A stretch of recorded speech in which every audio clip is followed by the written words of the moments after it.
pens pass to whoever's lost. No. I don't have a pen. Wait, No, is it? not MUSA. Oh, non-MUSA. Just pass it there.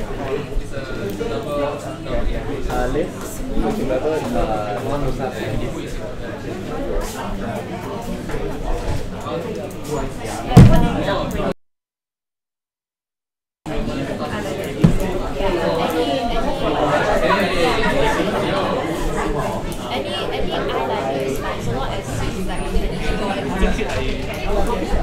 And then the paint, and then like you know the rays, even if you cannot find eyeliner, just only paint the paint.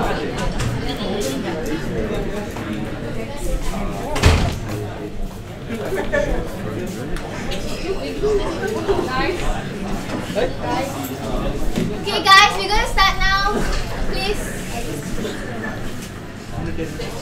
Reps.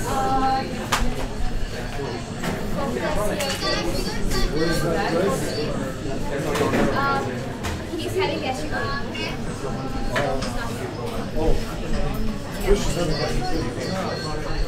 As well as Oh no, I know, I'm assuming MUSA. having chest pain.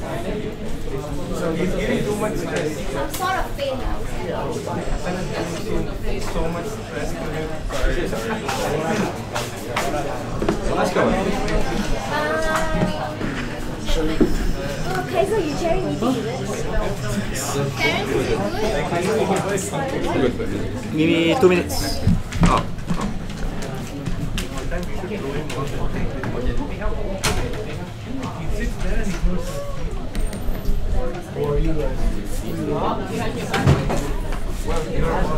Good chair here.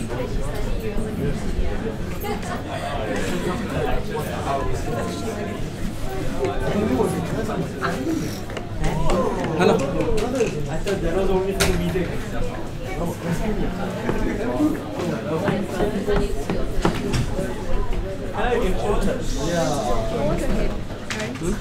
Yeah. No, give me 2 minutes. Wait. Hold your horses, hold your horses.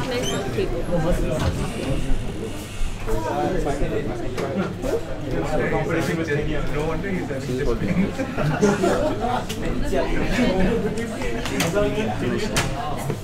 Slice these.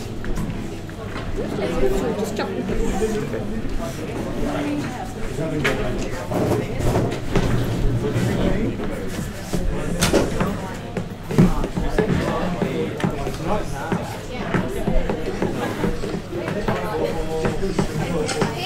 Alright guys, please silence. First of all, Tush is unable to attend today's meeting as he's suffering from gastric pain. So he said sorry to all of you guys, and he went back to SMR and he's going to go back to Cheras. So Kaiser will be chairing the meeting today.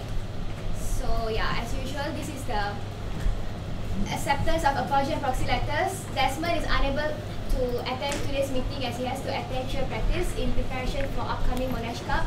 He has submitted his apology letter on 30th of July. Ryan is unable to attend today's meeting as he will be organizing the dry run for TEDx Monash, University Malaysia from 6 to 10. He grants his voting right to Ong Eugene from School of IT.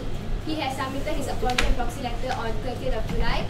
Mazin is unable to attend today's meeting as he is suffering from chest pain and requires rest. He grants his voting right to Hassan from School of Engineering. He has submitted his apology and proxy letter on 3rd of August, today. The letters have been approved even though the letters were submitted after deadline as the reason is beyond his control. Krista is unable to attend today's meeting as she has urgent family matters to attend to. She grants her voting right to Elizabeth from School of Arts and Social Sciences. She has submitted her apology and proxy letters today. It has been approved as well because the reason is beyond her control. And to Sharon is unable to attend today's meeting as he is suffering from gastric pain. He grants his voting right to Ryan Matthew Tang from School of Business. He has submitted the apology and proxy letter on 3rd of August. The letters have been approved because the reason is beyond his control. So motion 1, acceptance of apology and proxy letters, accepted by Jay, seconded by Terence. Hold on. Did anybody accept it? I can accept it. Oh. Who likes it? Okay. Okay, motion 2, acceptance of 5th MSC meeting minutes, accepted by Hassan, seconded by Meeting. Alright, next will be President's Report and it will be presented by Kaizen. Okay, the first thing is on U Report. U Report is basically what we thought could be an alternative platform for us to talk to our students. So what it basically is like a logic flow. So all you have to do is go on Facebook and then you search U Report and then you start chatting with them. So when you start the chat, the thing is you say hello and then it's a logic flow. So and there'll be automated response that says hello, and then the thing here is that it will lead, with all the automated response, it will lead you to a problem or something like that, and then the problem will be reported to us. So we're thinking that this could be an alternative platform. It belongs to UNICEF. So for instance, right, like if I go on the chat room and then I say, for instance, the automatic response asks me what is your problem, and then I say something related to education. Or something related to the facility. So from there, it slowly guides down to a problem and then it will be reported to us. Yeah. Okay, so Respect Now Always module is Respect Now Always is actually an initiative done by collaboration between Student Life and Women's Officers, I believe. Yeah, so they have came up with a module. It's called Respect Now Always module. It is compulsory for all MUSA members to complete. If you see your Moodle, you can see there is like a unit called this, right, Respect Now Always. So please complete it because you can't attend off-campus activities if you didn't complete the module. And it's very simple. It's faster to complete compared to Lilo, so it will just take 10 minutes of your time. Please complete it, and I think 1st of August onwards, 2 days ago, it will be out on every student's Moodle, so it will be compulsory for them as well. And they will literally check the database if you don't complete it, and if you didn't complete and if you try to go off campus, then sorry, but you can't go. Yeah, they'll just stop. They'll literally check. So basically that, yeah. Okay. Yeah, so for Respect Now Always, right, I think it's very important for the organizers to know, because essentially when the school checks, right, say for instance Business Ever does its check and then you realize that a participant, like for instance OB, went for OB and did not do the Respect Now Always module, the blame will go back on the organizer. Yeah, it's a little bit hard to control, but it's a necessity by the school. I just have a question. What about students going for a KL tour? They Yes. don't even have, are they going to have to complete this module? Yes, based on what the information provided by Student Experience, it's a compulsory for all students that go outside of the school for activities. Yeah, it's onwards 1st August. So that's why OB didn't have to do that and KLT didn't have to do it also. But then how will they do it? It's on Moodle. No, because they're new students. They're new students. So yeah. if they're new students, how will they have access to Moodle? It's- go in? Because it's only within like a short period of time. Moodle is there already, right? Yeah, but the issue is not so much on whether it's there, it's that as much as we want to prepare them and say you have to do it, how are you gonna have to ensure them that they do it? See, the problem is if in case out of 180 participants, say 90 of them don't do it because 90 of them just didn't think that it's that important. But how is that gonna be enforced? So like on the day is the guard gonna say you can't go, you can't go, you can't go, you can't go, you can't go, or So I think essentially it's part of the organizer's responsibility to make sure that their participants do it. So Yeah, okay, but so that how do you check? yeah, that doesn't answer the question, because yes, it's a participant's responsibility, but if they're unable to do it, what should the organizer do? yeah, so actually we did thought of that because it's a very complex thing when you're dealing, especially when you're dealing with a lot of people, right? So we're thinking maybe one alternative could be like you make them do, then upon registration they show you that they've already done it, and it's a one-time thing. So you do it one time, and then from then on you don't have to do it. It's a one-time thing. So you just have to do it one time, and then from then on all activities outside of school you are allowed to go and participate.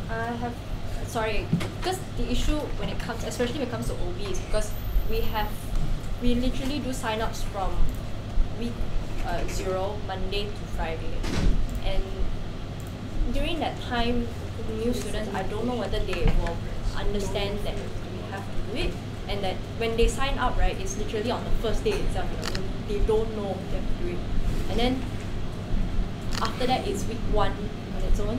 So week 1, yeah, I guess you can regulate some parts, but I feel I'm struggling to understand how you can enforce it. And don't forget that they already have other stuff to worry about all week. So Essentially, it's very difficult for new students, like brand new students especially, to even know how to complete the module when they are just starting out, and very very difficult on the if you put the responsibility on the organizers of OB and KL tour to make them responsible for the students, like the hundreds of students who are going for the event.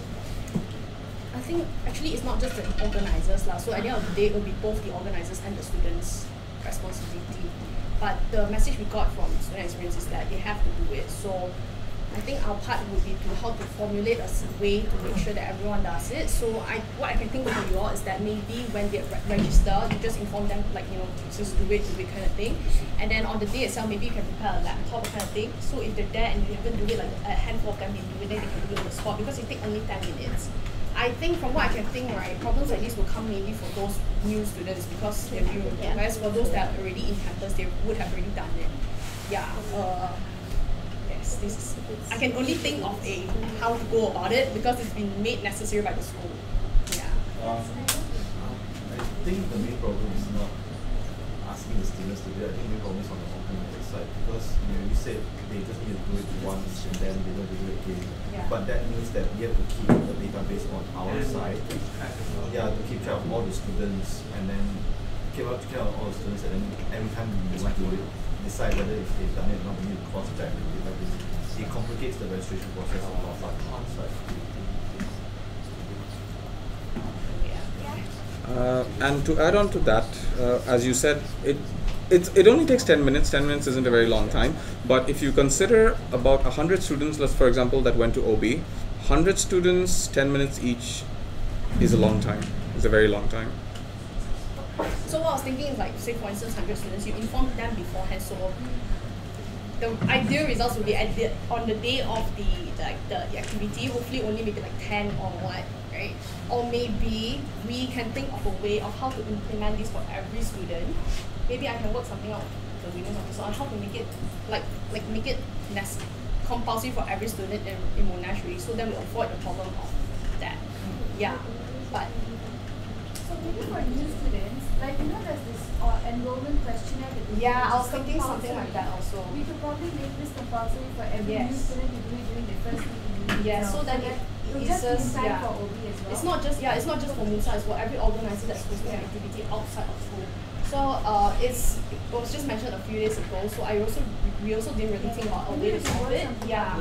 We can add something on the West questionnaire. Yeah. Okay. I'll bring this up to Mr. Yaba and see how we can go about it so that it makes things easier for everyone. I think that would be much better, Yeah. because like we cannot enforce it now, Yes. but we need a transition period like for maybe 3 years, because that's Yes. the normal. And this campaign is not short term, it's long term. Yeah. Really well planned yet. Yes. So everything is just coming into place right now. So I think we are just in the planning stage. But I think the restriction for the restriction on students to prevent them from going to external event, I think that should be levied until the transition period is over, because it will be quite chaotic. I'll bring it up to Mr. Yaba. Yeah, especially when ball is coming up, right?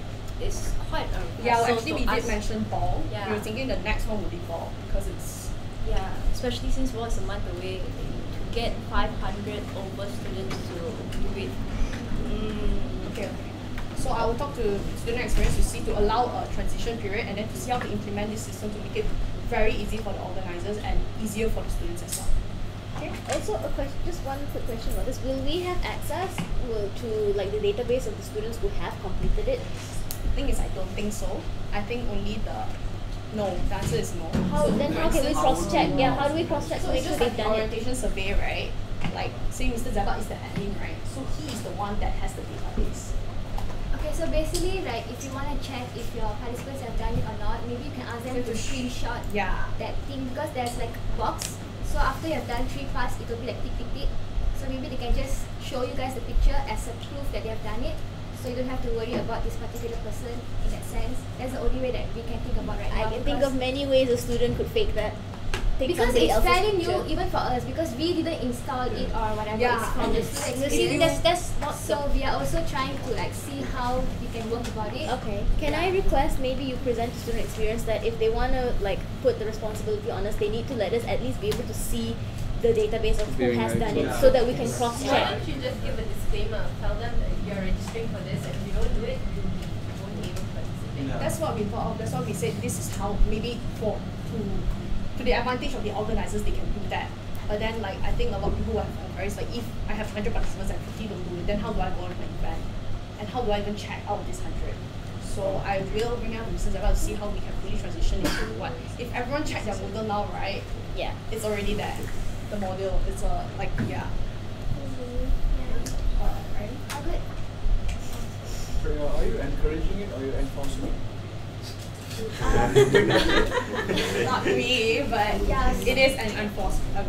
Enforcement. Enforcement. Because if you're encouraging it, then it's like set to. Like it's really important, but no one does it. No, So it's you an have to enforce it. Then if yes. you're enforcing it, then you better just go and force them to say, oh, if you don't do this, your enrollment for the unit may not be close or something, you know. I think that makes more Forcing sense. them anyway. Now, who's stopping people who don't do this going out of university? So the And how Doesn't us likely wander how are out, we go for an checking event, that not be okay, registered. Yeah, because if you don't have a record of who has done it, then how would you know who has not done it? Especially So how when would you know? Yeah, especially when going Yeah. to a ball, right? What if I have not? You're Yeah. just gonna go there. They're not gonna care okay, so whether okay, you based saw on them or not. what I've received, right? I think the best way is to make compulsory upon orientation. Does it make sense? Yeah. Yeah. So I will talk to student experience. We try to make Yeah. a Makes sense. system that works. Okay, thanks. Does that mean that none of us have to do it? No, we still have to Let me go. go formulate a plan, but I can. We will definitely have a transition period, so all should be okay.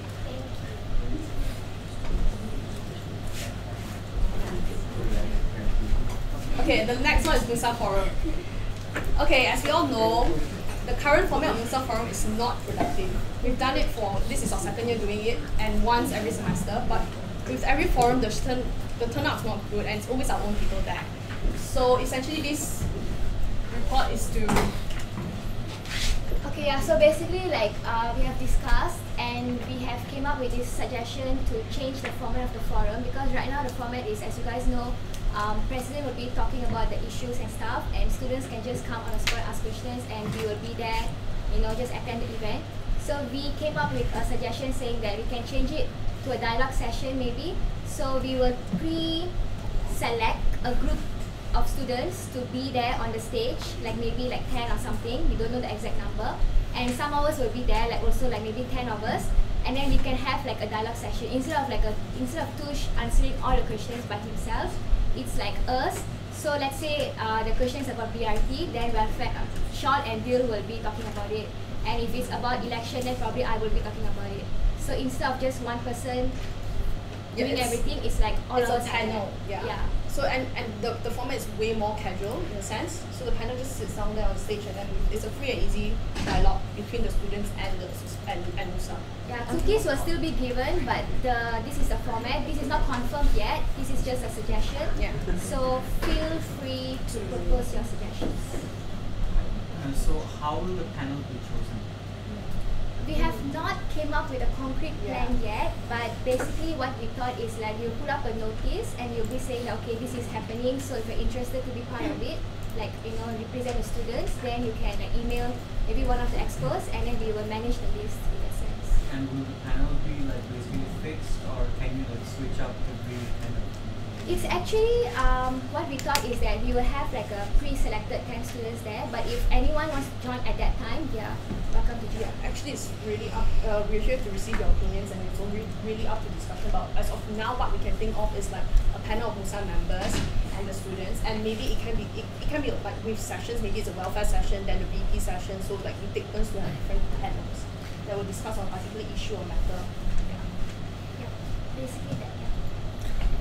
I'm just a little unfamiliar about how the current MUSA forum works, so this is a question. When we're talking about the problems that students face and the fact that they ask questions, how exactly do we go about it? Do we, of course, we announce the forum beforehand, and we then expect students to come and ask questions. Is that how it works now? Yeah. Okay. So now it's like Derek. Okay, basically, right, we select a group of students. Are you asking for a new The current one. Oh, the Okay, current, one is is anyone can come anytime from 3 to 5 and ask relevant questions to the president, and Yeah. that's how it works. Okay, and for the 10 people, the pre-selected amount of students, how would you, on what criteria or criterion would you pick them? We have not delved into that yet. So actually, the meeting, this point is brought up is actually to get your opinions on what do you think would be an effective way. Okay. I feel like the non-productive format that we're talking about here is the fact that we are there and we expect students to come and ask us questions when, to be very honest, we all know the students of Monash, they're never going to. The problem is we expect them to come up with their problems, but a lot of students who have a lot of problems may not even be around.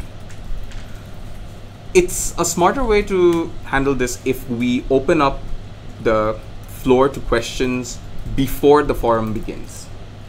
To compile a list of problems that students...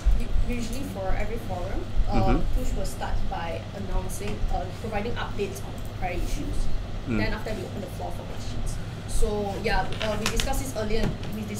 In the year. We're thinking like for the MUSA forum that happened in the first semester, we compile a set of issues, and then for semester 2, before we begin, we can provide an update on all the current issues, on all the issues that I mentioned. I hate to say this, but students have a very short-term memory as to what their problems are. No one's going to remember or even care about the issues that were brought up in the last forum, which is going to be carried out into this forum.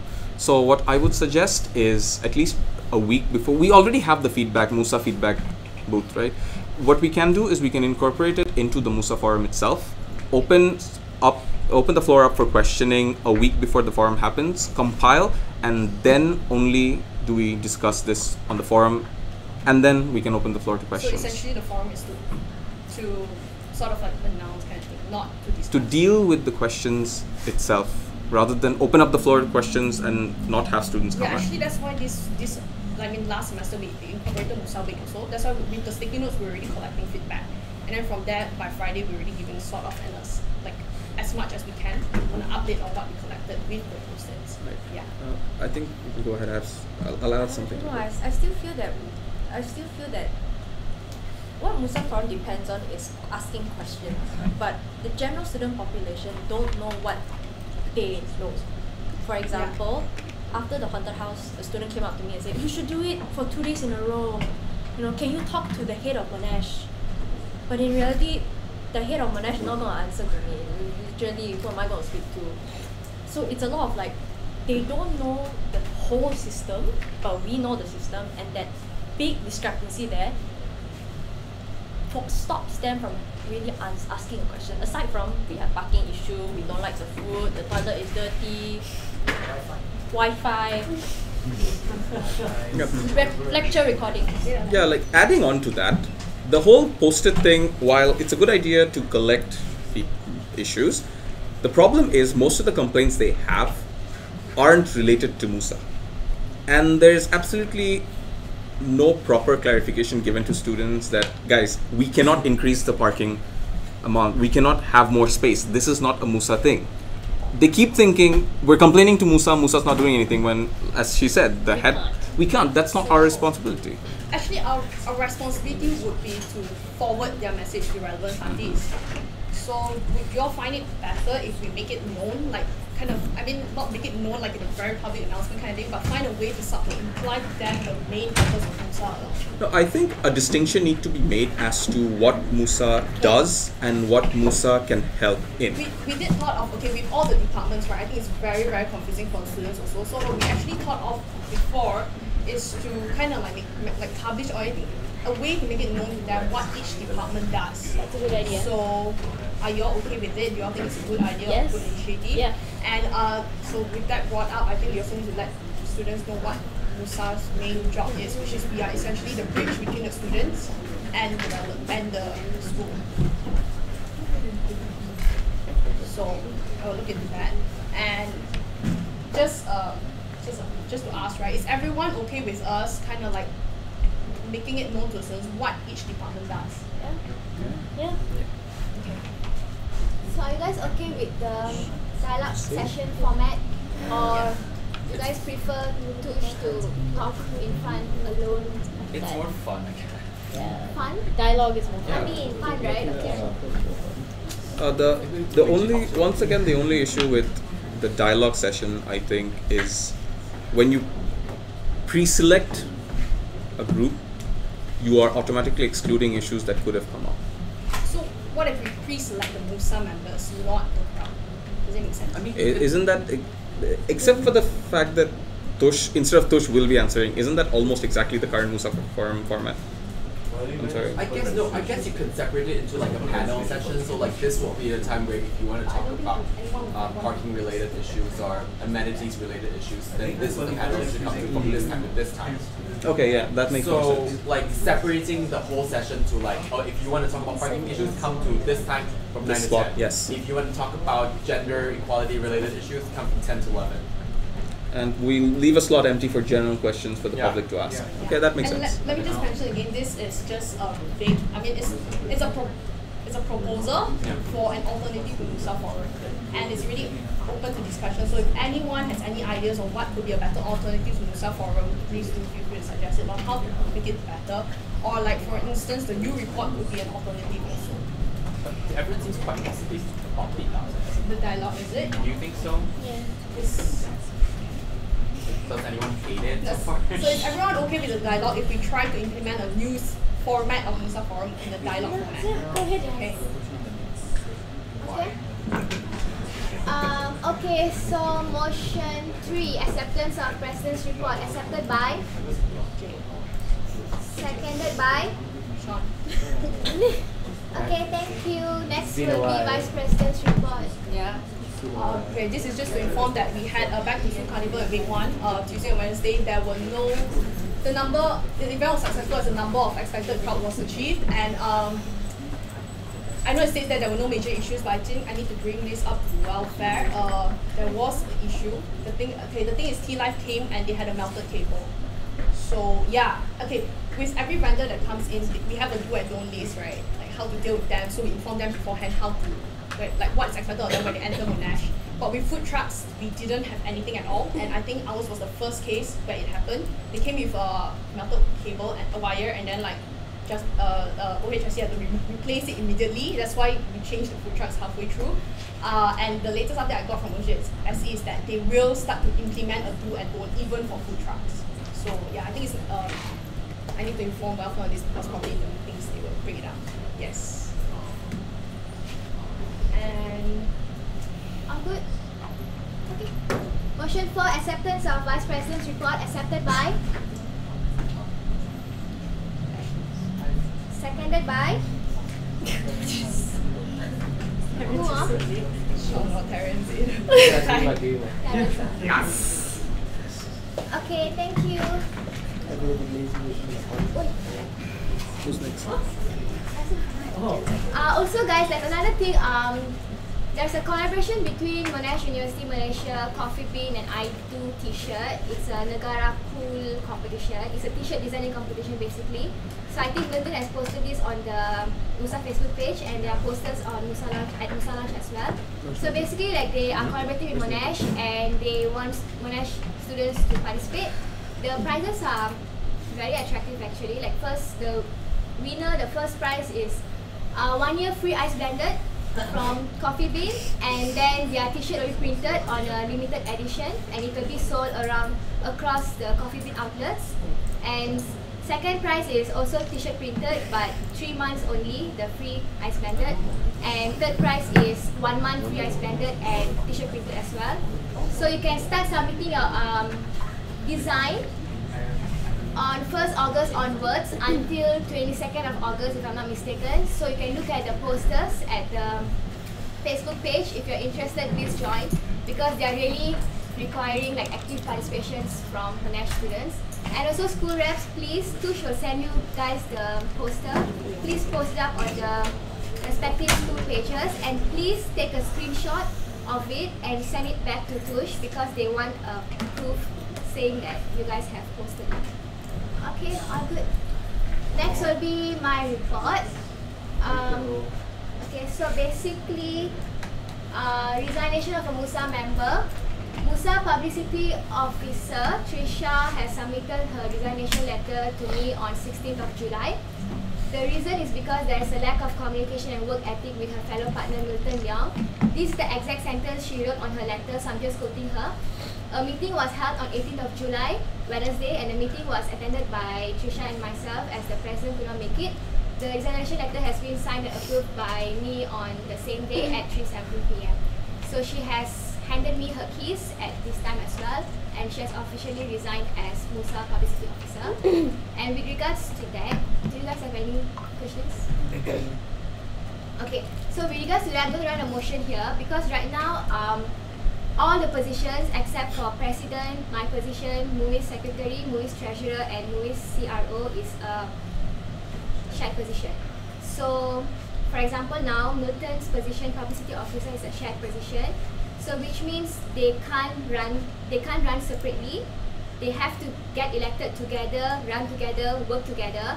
So right now, since Trisha has resigned, it means Milton is the only publicity officer there, and since it's a shared position, it is not stated anywhere in any documents saying that that person needs to resign, but usually that's the meaning of a shared position. So to avoid any complications in the future, I'm going to run a motion here to make Milton stay as a publicity officer. I have spoken to him. I've asked him if he wants to appoint any of his subcoms or anyone to be his partner, and he said it's not fair for the other person because the other person will not be recognized as the publicity officer. And according to him, he has good subcoms that can help him with the job. So he's willing to do this job all by himself with his subcoms. So this is the motion. I'm going to run this motion. So if you guys have any questions, you can ask me before I actually run the motion. So. Oh yeah, I'm going to give Milton some time to speak about this. Come. So my report is it? Yeah. Oh, so initially back then, if one half were to resign, the other half is assumed to resign as well. The other half is assumed to step down, which means resign, or the other half, the other person can be appointed. In this case, if I were to appoint Milton, it's not fair because he has done a lot of things since January. Yeah. So that's why I came up with this motion. Okay. Yeah. So he's going to sell himself. Yeah. Right, so hey guys, so right now it's up to the publicity officer's report. So basically, Tashini just asked the question to MUSA, do you want to keep Milton? And this will be my answer and try to convince you to say yes, sort of. Yes, so, yeah. yes, yes, yes, yes, yes, yes, done, done, we want you. Do I?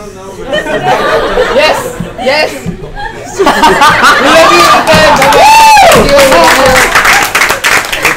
love you, Milton! But hold on, I still need to run a motion. So motion 5, MSC to accept Milton Young to remain as the MUSA Publicity Officer after the resignation of his partner, even though it's a shared position. 4. Oh no, You're gonna come with me, right? Yeah, come with you. Do you feel the power? Is anyone abstaining?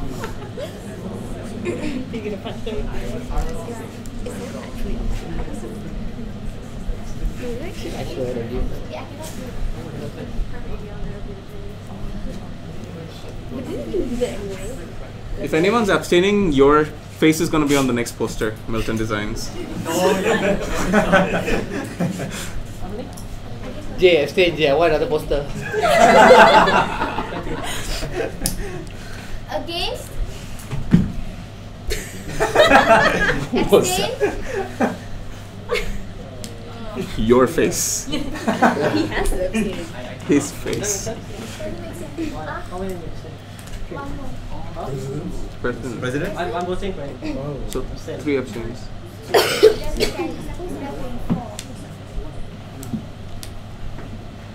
Can we just run it through because we already know we're gonna keep Milton.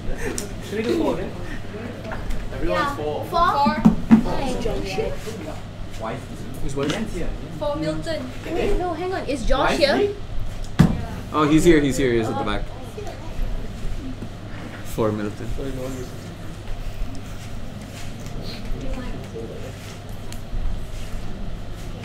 Motion is carried. Yay, Milton! Stars, just a suggestion. Maybe in the future, maybe we can amend something to say that it's not necessary for the remaining partner to resign if their partner resigns. So we don't have to run through this again in the future if such a situation occurs again.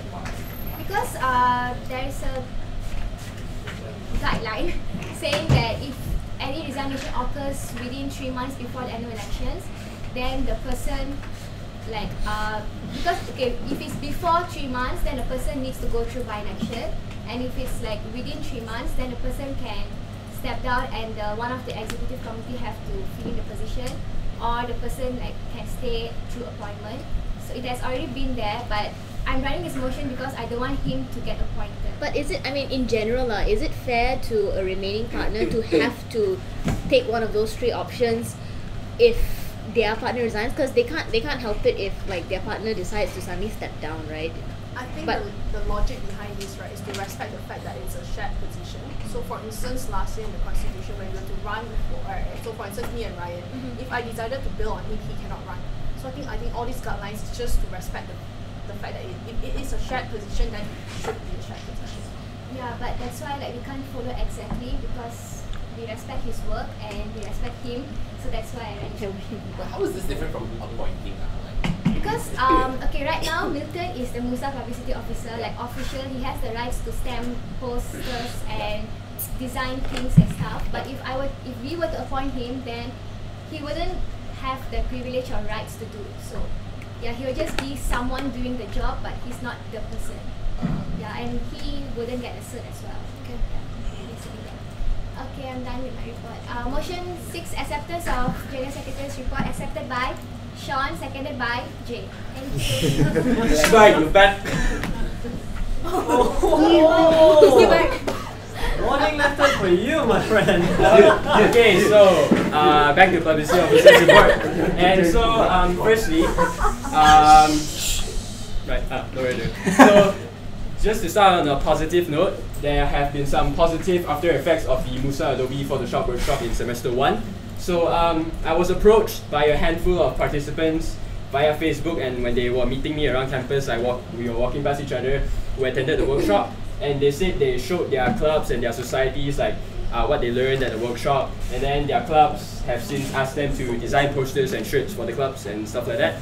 So I'm gonna hold a second workshop in week 5 of semester 2 due to the excellent feedbacks and how proud I am of my previous students.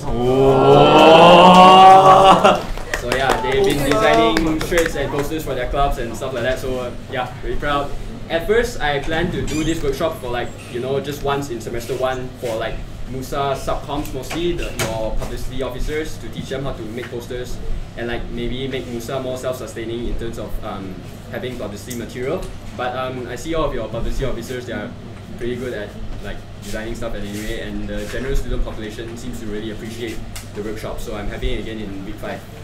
Right, so the second one would be the orientation donut giveaway. That was the booth, yeah. Publicity gave away 15 dozen Krispy Kreme original base and 15 dozen assorted donuts to students to promote the Facebook and Instagram pages. There were a lot of happy students and lots of back and forth helping between MUSA activities, MUSA Day booth and orientation bash booths, which were our neighbors, so yeah. Okay, so the Monash t-shirt sales in semester 2, it was held in the MUSA lounge thanks to welfare. Granting permission and all that.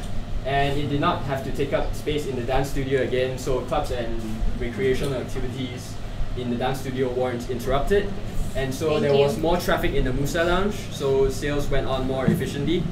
And yeah, thank you to activities and General Secretary subcommittee members for taking up shifts at the sales booth. Really appreciate that, really helped me a lot, and me and my subcoms a lot. So the people who pre-ordered back in semester 1 could collect from the booth, so yeah. Now, Mr. Zeba got me to, wanted me to revamp the MUSA website. So I had a meeting with Mr. Raj and Mr. Aswan from ITS, Mr. Zeba from Student Life, and the MUPA publicity officer, because MUPA wants to revamp their website as well during winter break. So I taught myself how to use WordPress via 3 hours worth of YouTube videos. Those 3 links are there, so I just put the ×2 speed and then just listen, and just So I wrote the website above. Yeah, I sort of wrote this website like locally on my computer. So yeah, it's still locally on my computer, so there's no URL link to like share with you guys to check it out right now. Maybe after the meeting and we're having dinner, if you want to look at my website, you can just ask for my laptop. And yeah. In the follow-up meeting with ITS in semester 2, they told me that they had brought in 4 IT students to write the new MUSA website, so on my behalf. So I presented my website above, followed by the 4 IT students. So of course, since you're IT students, certain additional functionalities were presented by the IT students and discussed.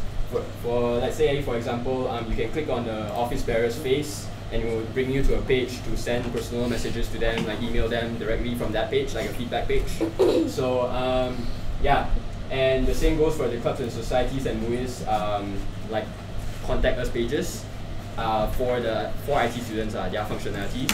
And then they also suggested that for clubs and societies, their club list could include the club logos, individual club logos.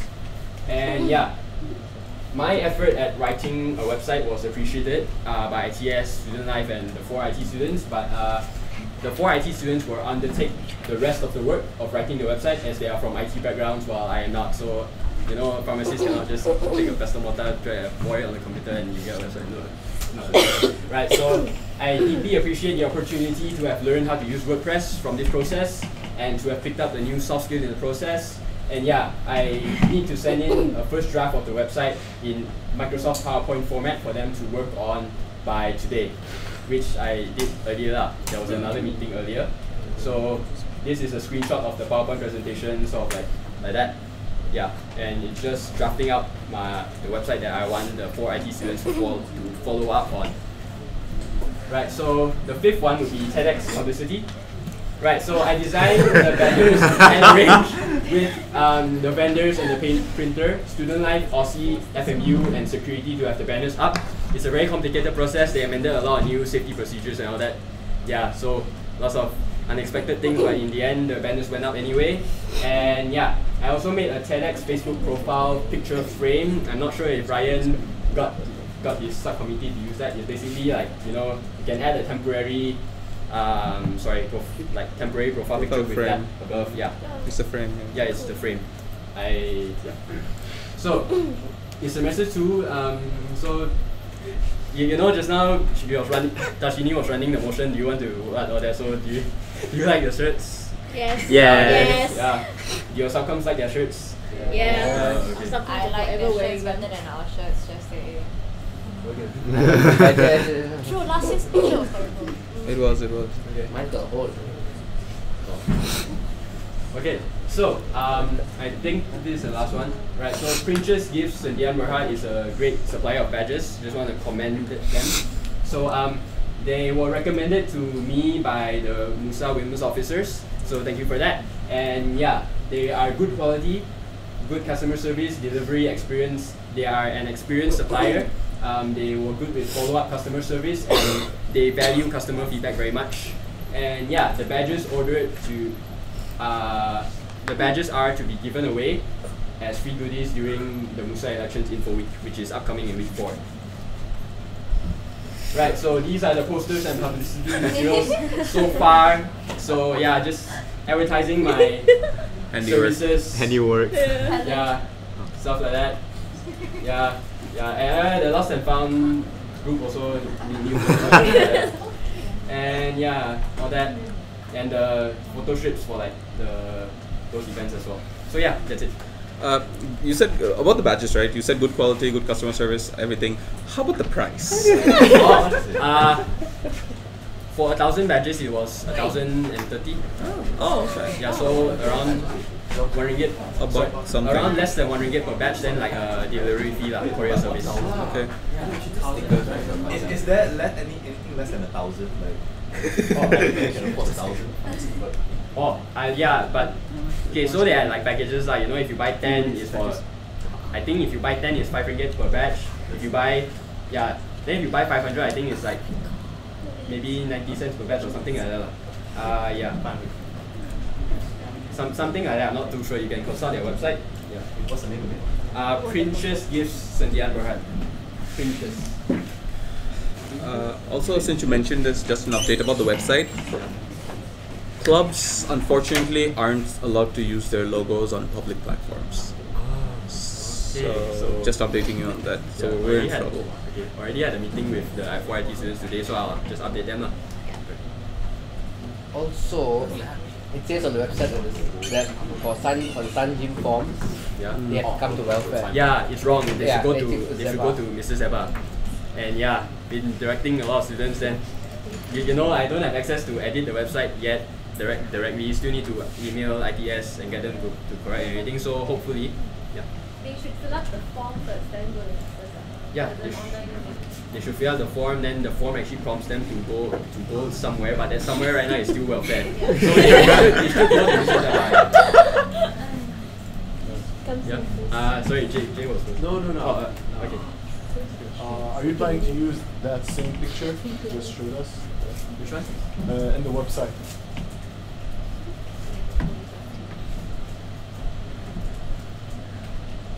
Okay. So yeah, basically, okay. So what the ITS people told me and the 4 IT students, it's a very long process. So today I sent this draft in PowerPoint. So they suggested that I make some changes as well, like to be more specific and all that. So I will submit another my amended draft like on Monday, I think. Then after that, then only they can start working, and then they need like maybe 1 week to develop the actual website. Then another week need to show it to me and the MUPA people and the MUVP people. Oh yeah, MUVP is also revamping their website apparently. They were in the meeting just now as well. Then no, but my question: are you gonna use that banner photo there? Well, the banner will be like a slider, so there will be several photos we can add. But yeah, tentatively, I think this is the nicest photo with all of us in right now. Well, the thing is, it's not all of us. The CROs, none of MUSA there. But Hassan, what we can do is later this year, we're going to be doing a photo shoot, departmental photo shoot. So we can arrange a time to have all MUSA members present, and we have that photo taken. And then at the time when we have the photo available, then you can pass it on to the publicity officer to replace the image. Yeah, and also it will take a long time to get the approval process for it. ITS and Student Life, meaning Mrs. Eba, estimated that the website will go live in the first week of December. None of our pictures. None of our pictures will be. It will be next year's committee. Like, put it in archives. Unless you pull a Sean. No. Right. So yeah. There's already an anti-Sean constitution. Fair enough. So I could have written. So it's actually the process of writing the website doesn't really take that long. I actually wrote my own website up there as earlier. But then I think the IT students are going to be able to do it even faster than I can. But then there's an approval process. That's where it takes. Just do your best. Yeah. I mean, ITS broke down the whole schedule for me, and from now till December 1st, the first week of December when they expect the website to go live, it's actually a lot of processes, and it's reasonable why it takes so long. So yeah. But just a question. You said that is the website going to be under the MUSA publicity right now, or is it still going right now the current one, I still need to email ITS to make any changes.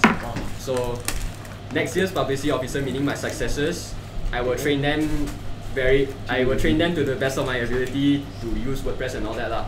Then like whatever changes they make, they don't have to email ITS anymore after this. They can just log into the WordPress/admin page and then just edit from there. That's good.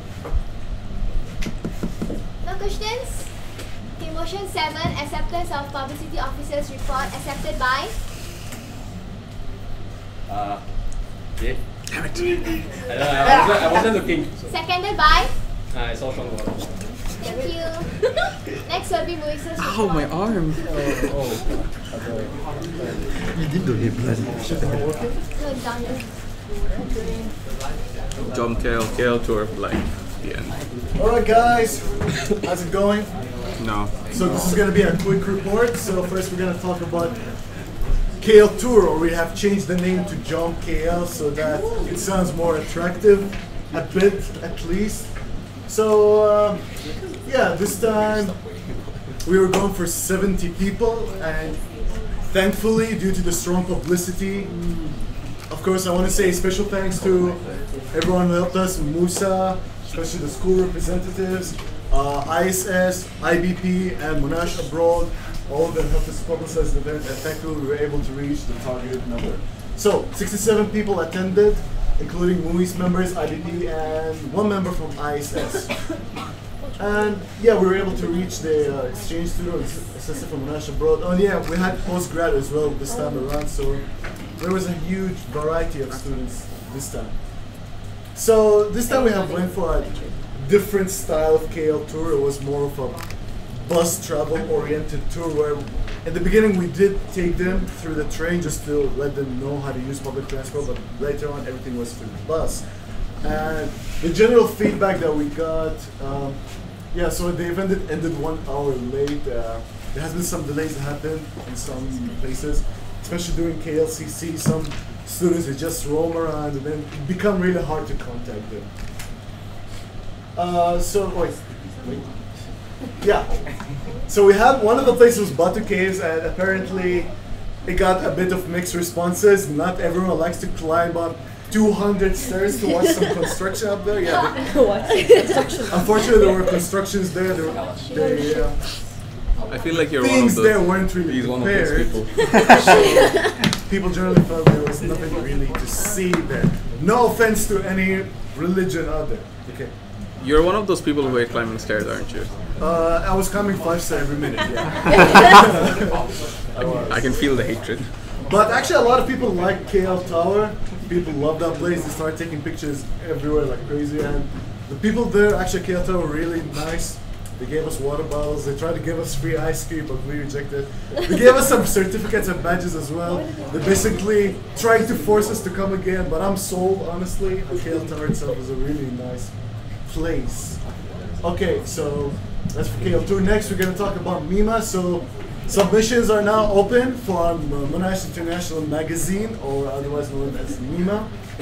And just go down so I can remember the dates a bit. Okay, so the topics are on Facebook right now. And we're planning to share it around so that all the students are aware. And submissions will be closed around week 8. And hopefully MIMA will be released around week 11 or week 12. And that's it for my report. Any questions? No, I was kidding. My reflex, sorry. No worries. Oh, no questions. That's good. Motion 8, acceptance of heads of MUSA's report accepted by. I saw this guy first, Sean. Okay, come on. Seconded by. Okay. Okay, wait. Again. Oh, damn it. Yeah. Seconded by. Okay, it's Yes, me. It's a guy. I'm just supposed to be somewhere right now. Next is Clubs and Societies report. Oh boy.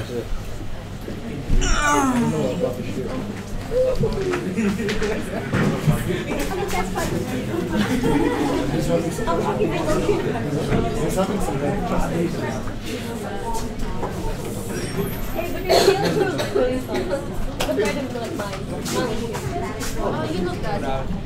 I saw a picture in Philadelphia. There's a lot of things happening right now. Yeah. Question, how long is this one? We apologize in advance, this is long. CNS, why? This is gonna be long, guys, so I got cookies. If y'all want. Cookies? That's healthy shit. Be healthy, whatever. I'm dying anyway. Okay, so the easy stuff first. There's Milo. Alright, so we revised the club handbook. We edited some things, chief among them being Team Monash. So just to inform you guys, Team Monash now goes according to the following criteria. So basically everybody who represents Monash in external competitions are automatically considered Team Monash. They don't have to apply and they can get the t-shirt, yes. And all clubs, as in everybody in the club, whether they go outside to compete, whether they're Team Monash or not, but they're all Team Monash now, they are eligible for subsidy from the external pool fund, right? High achieving clubs who meet some additional criteria can also get additional subsidy. And the criteria, for example, they are consistently top 30% in major tournaments. All the other criteria are listed in the CNS 101 handbook.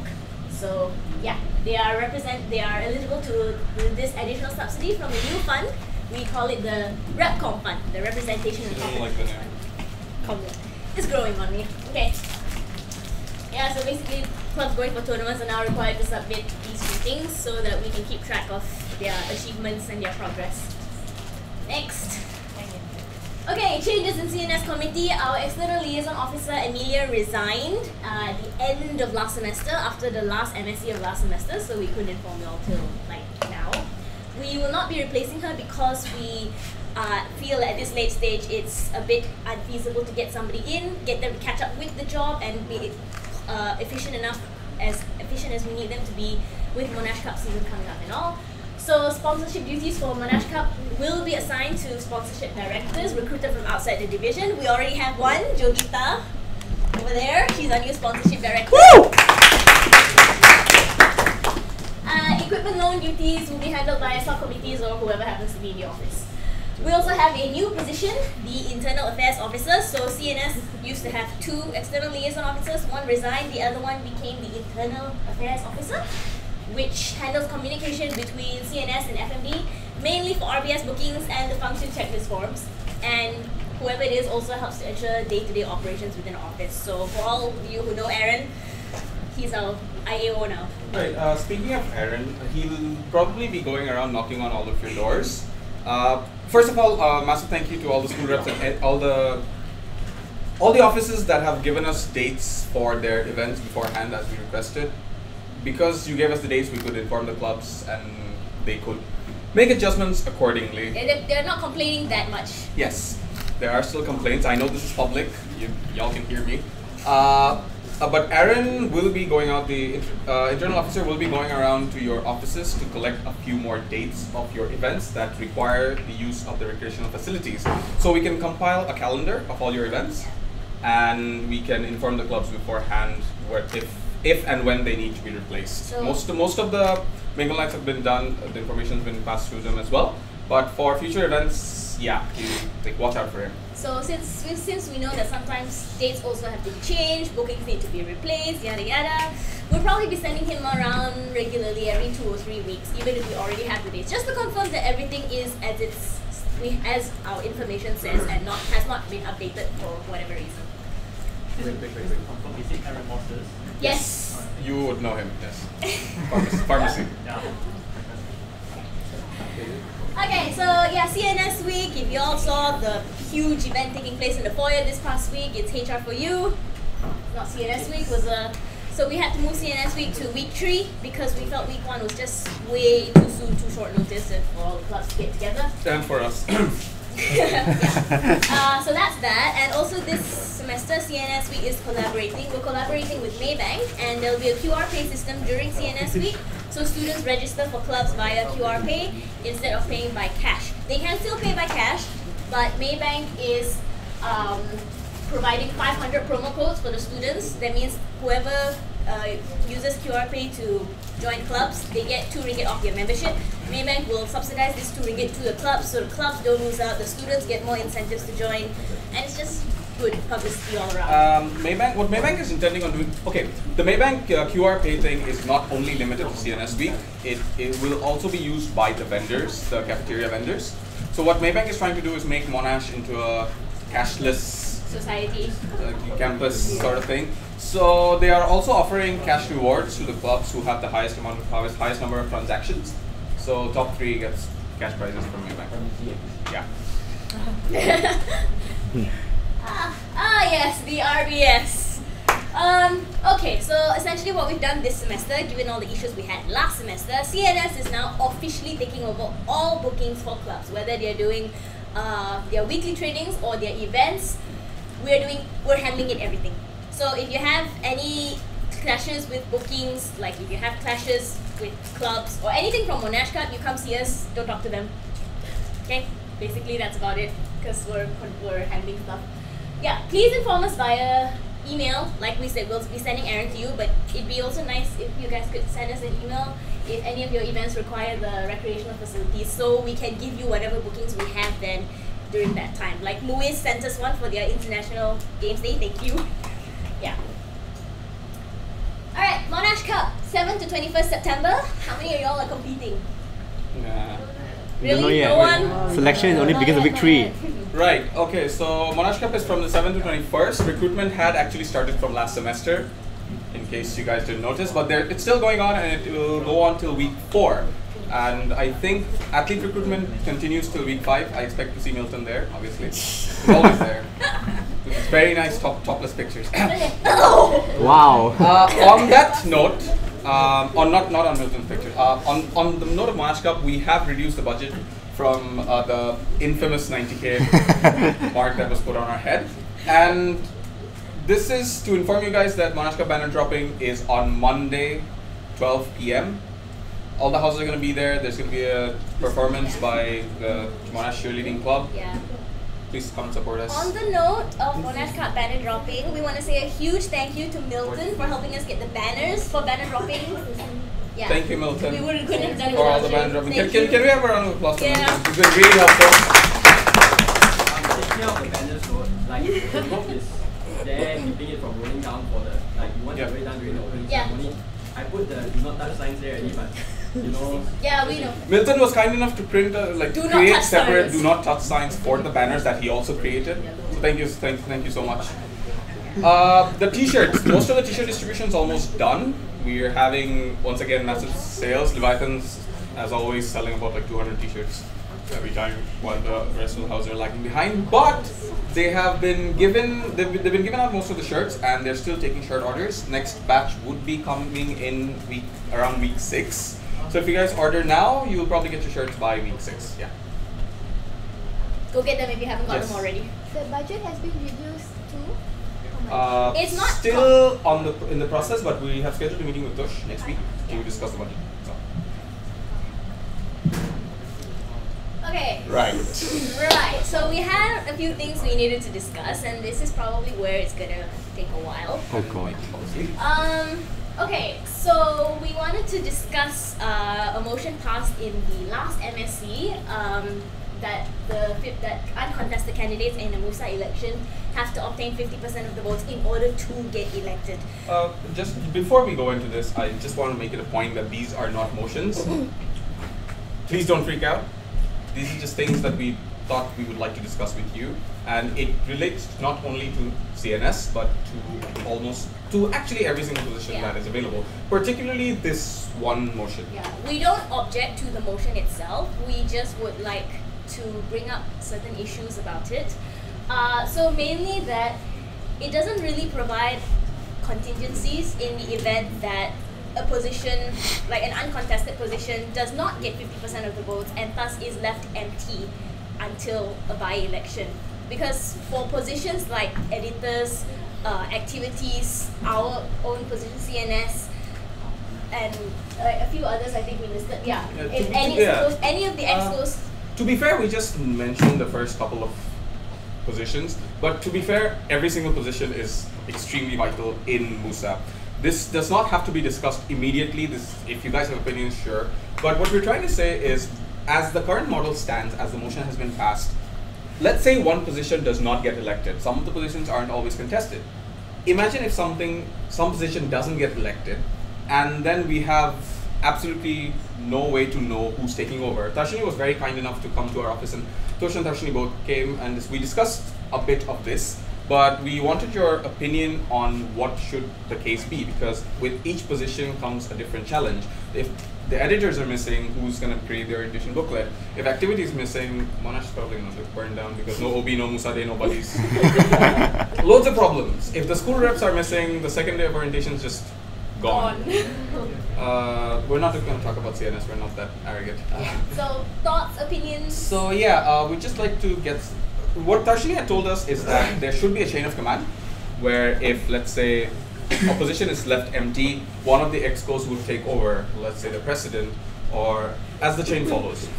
The issue is the tasks are so role specific that it doesn't seem very feasible just to claim that, not very harsh, but to say that just an exco member would take over. Like, I would like to see the next year's president try to organize OB or MUSA Day. Not only that, on top of what they have to do already. Not only that, it's already any new office bearer is already on a really steep learning curve, and if they have to try and handle 2 positions, it's gonna be really, really tough on them. So yeah. Okay guys, just to explain in detail, because this under my report, right? And it got passed. So just to clarify again, so the reason why I proposed this motion during the 5th MSC is because I believe that even though the uncontested candidates have no position, but he or she should campaign as much as the contested candidates. And the reason why I fixed it as 50% is because assuming 2 people are competing, one of them need to get at least 50%. So that's the, if it's 2. So I'm just going to assume that uncontested candidates need to get at least 50%, assuming there's someone else against them, but there's no one else, okay? So in my head, when I was writing this motion, I had a few contingency plans. So one of it is by-election, but that will be held in the following week by the incoming council. Another contingency plan is because in case of in the event of a resignation or a vacancy, that's how it will work. A member of the executive committee will fill in that position. That's how it's written in the official document. So assuming that this is some sort of vacancy because there's no one there, right? So in that sense, I was thinking maybe the incoming excos can fill up that position. I know it's not easy, like I can't do Milton's job in that sense. So in that sense, like it's not easy, but it's for 2-3 months and everyone needs to like help for that position. Or another one is through appointment, where they can appoint someone to do that position, to do that job for like 2 months, 3 months in that sense, from December till, I don't know, February or March. But that person can still run in by-election to get officially elected, or that person can choose to not run in the by-election. So these are the 3 contingency plans that I was thinking. And this motion, because it got passed, and I have already amended the election regulation, and it has been given to the ticket holders today. So if you guys have any changes or suggestions, just letting you guys know that since this motion has been passed, it will be in practice for this year's election. So any further changes or suggestions, feel free, because obviously everyone is open here for feedbacks and stuff, right? But that I will definitely convey that to the incoming student council and they will work about it. Good. And it's not really mandatory to discuss this, like to actually take feedback from every single one of you right now, because like even I'm falling asleep at this point. But if you do have something, we would like to hear it. Let's say like based on one of your contingencies, right? Like you could appoint someone. So let's say the person who runs, whatever team who runs, the higher team, which is still lesser than the 50%, could potentially be appointed for the 2-3 months and then go through by-election again, right? So if people really. But again, it's up to the incoming student council if they want to appoint that particular person or not. But at least the person is still someone interested to do the position rather than someone else, another exco who has no interest in carrying that performance. To be honest, like I will want to appoint them, but I don't know how they will think. So appointment has to go through a motion, or it's just based on whoever the new Gen Sec is who appoints. Motion. Motion. Yeah, but he or she decides who and run a motion based on that. To run this motion, when would the incoming General Secretary be running this motion? Next year. Or he or she can run through email motion. That's on So the 1st January onwards. But the common predicament here is that it's going to be at the next MSC, so the same time schedule as the by-election. Or the incoming Gen Sec, because it's completely up to them. And what I will do if I'm in that position is that I will unofficially appoint that person, of course after getting everyone's approval, and that person will be unofficially appointed throughout like November to December maybe, and then run the actual motion in January through email motion. That's what I would do, but I would definitely advise my incoming Gen Sec successor to do it in that way, but up to them. I completely agree with Darshini on the fact that the full 50% rule is very important, because why pick a candidate that won't do anything to campaign? Yeah, but if students think that this person will really not do anything, that 50% vote cap seems perfectly fair. And I'm inclined to agree with most of the things she said about it being the decision of the incoming General Secretary. On the other hand, I truly believe that when we are crafting motions as a student body, we need to craft motions not for the present to leave it leave the next person to do it, but for a sustainable period of time. That's just my 2 cents. If anyone has no other opinions on their own positions and their importance. I just have a question. I'm sorry about this. I may have asked this point as well. 50% of what exactly? Total votes. Total votes. As in if 2,000 students voted for entirety of the election, then that certain percent vote. Okay, except for international, students, movies division positions, we will take into account 50% of the total international students' votes, and for school reps, depending on their school. Yeah, but for the other positions, it's the total votes. Okay, so if there's nothing, we'll just leave this as food for thought. Anyone? Anything? Nothing? Okay. Then we'll move on to the next one. Oh boy. Oh god. Oh wait. Okay. Slightly regret putting that in. Yeah. Why CNS? Visiting this god awful headache. Yes, it was a massive god awful headache, but it was a god awful headache that kinda was left incomplete. Yeah. Right? You don't have to read, don't even look at that, look at us, or just look at the ground, whatever. But the thing is, when the motion was run about a person not rerunning, it was based on the fact that we would have amendments or a to guidelines that motion. yeah. The whole thing about having an advisory committee and all that stuff kinda was swept away. So at this point, we think we don't have to revisit the particular motion. If the motion has to stay, it stays. But from whoever can, I guess, we would like to see the amendments that were supposed to be coming. Because I remember Skylar did come up with some excellent motions, but unfortunately they didn't go through, which kind of left the foundation without anything else. So we know what this is based on, but nothing of the follow-up is actually here. Like the cycle wasn't complete. So we have a rule, but nothing following that up. So that's the second thing we wanted to discuss. Once again, when we put these in, it was not with the intention of everyone having to say something or the other at this meeting itself. It was to basically, as I already said, food for thought. We would like the members present here to think about this motion or to think about this discussion topic, and hopefully we will be able to revisit this. This was our motion, we passed it. It's our responsibility to follow through with it. And I believe since we all voted, it's on all our heads. So if anyone has anything to say, Ryan.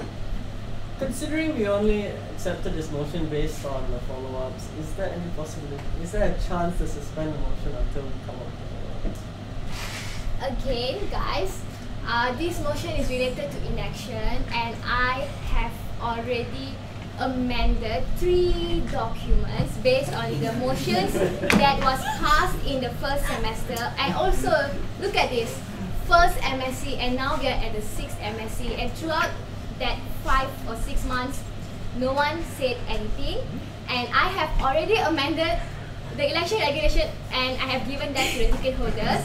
So feel free to say things about this motion, but this motion will be in practice for this year's election. And also, we did came up with a few guidelines through Skylar's motion, but unfortunately it weren't got carried.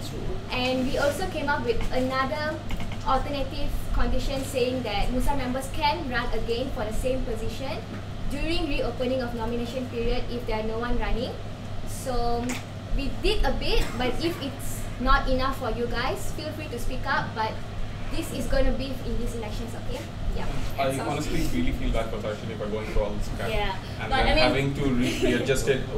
I'm so sorry to have to do this, but as I have already said, I reiterate that policy crafting should be for the future, not for the present. Yeah. I mean, we're not asking anybody to change anything in this year's election guidelines. Whatever has been passed before, whatever has been given to the ticket holders now stands. We're just saying that, can we have a look at this and see whether we need to put in anything more going forward. Like, is there anything else we should add? Like, as Ryan said, given that it was passed based on follow-up, which didn't really happen. Like, I mean, she made a very good point. Like, what do you think?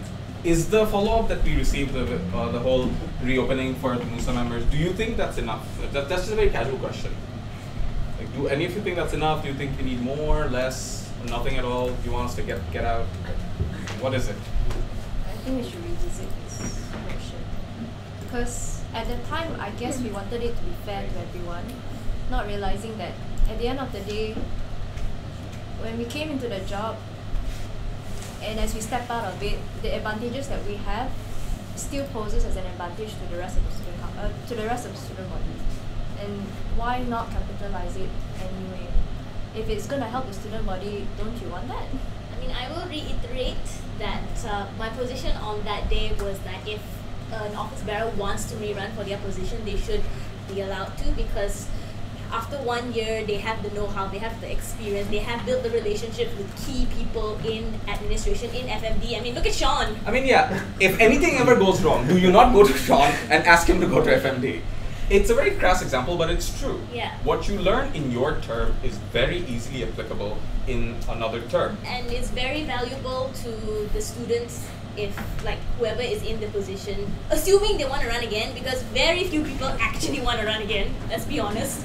Right? But for those special few who actually do want to run again, we think, I mean, personally, I think they should be allowed to, because the experience they could contribute would be extremely valuable, not just to the incoming committee, but to the student population. So. Like, once again, this is not about, I got bored standing there. This is not about changing the motion. This is about the additional things that was supposed to come, but unfortunately got stopped.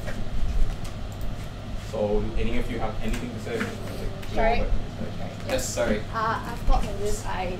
Okay, like in the real world, right? Actually, there's no such thing to say that if once you serve one term, you cannot continue to serve another term. But I think in a university, we are only here for like 3 to 4 years, and every term is 1 year. I understand that in 1 year it's a very short time to implement any change. So, like for instance, if now I start implementing any programs, right, I would actually need more than 1 year to make sure that it's foolproof, and then my successor might not want it, and then they will blind it. So they will ban like all that I've done. But at the same time, I think that the university is a place where we all go. So I feel that it should, like, my stand is on that MUSA members cannot rerun. Because, like, as MUSA members, I feel like we've been, say it's for example, now I serve 1 year as the vice president. I think it's also our job to, like, kind of like look over the other students, right? So I think it's, in a way, it's not, I wouldn't use the word noble, but like, it's also being like fair and understanding to other people. It's essentially giving them the opportunity that we once had. Yeah, because like the university is not, it's not like the real government out there. It's essentially a place for all of us to grow and all. And like, we have 8,000 students, we only have 40 positions every year. So to think of it, it's actually already a very small percentage. And after university, we enter our work life and all that thing. And I think everyone might have their own interests. Everyone's like exploring, or like you want to build your CV. So I think essentially we should, for instance, I served one term already. It's giving our juniors the opportunity to take over. So it's providing them the chance and opportunity that we once had. That's my stand on it. Yeah, I agree. Just a moment. One side of me actually agrees 100% with you. I perfectly believe that it is also our responsibility as student leaders to give opportunity to students. Once again, that's not the angle we're trying to go here. It's the work that you've already done, and then no, it's not even that. We're let's, for the sake of this discussion, right? Let's just say both Ashley and I are perfectly in agreement with the motion that was run, but we are missing follow-up to that. What happens afterwards? What happens if this takes act? What happens if, let's say, if a position remains empty and it doesn't work? It's the same question as the last thing we wanted to discuss. That's about it. Lindsay, you want to say something? Or more relevantly, what happens that if this motion prevents the rare person who wants to rerun could actually do some good, whom the students might actually want again because of the good they did in the year, but they cannot run, and whoever comes in next does not do actually a very good job. I mean, that's a secondary point, yes, so, but yeah. The point is we were promised follow-ups I'm not saying we were promised from some entity like Skylar or Tashini or How whatever. about we promised? We promised follow-ups. Thank you. I'm not very good with my words. We promised follow-ups, but we didn't actually do anything about it. And since we were the ones who passed the motion, I feel like once again We should take responsibility for this it. is on our heads, kind of. You want to say something? Yeah, I wanted to reply to something that she said, but I feel like it's gonna take the discussion to another direction. So The one that I would just like to add to this is really Sorry, can you speak louder?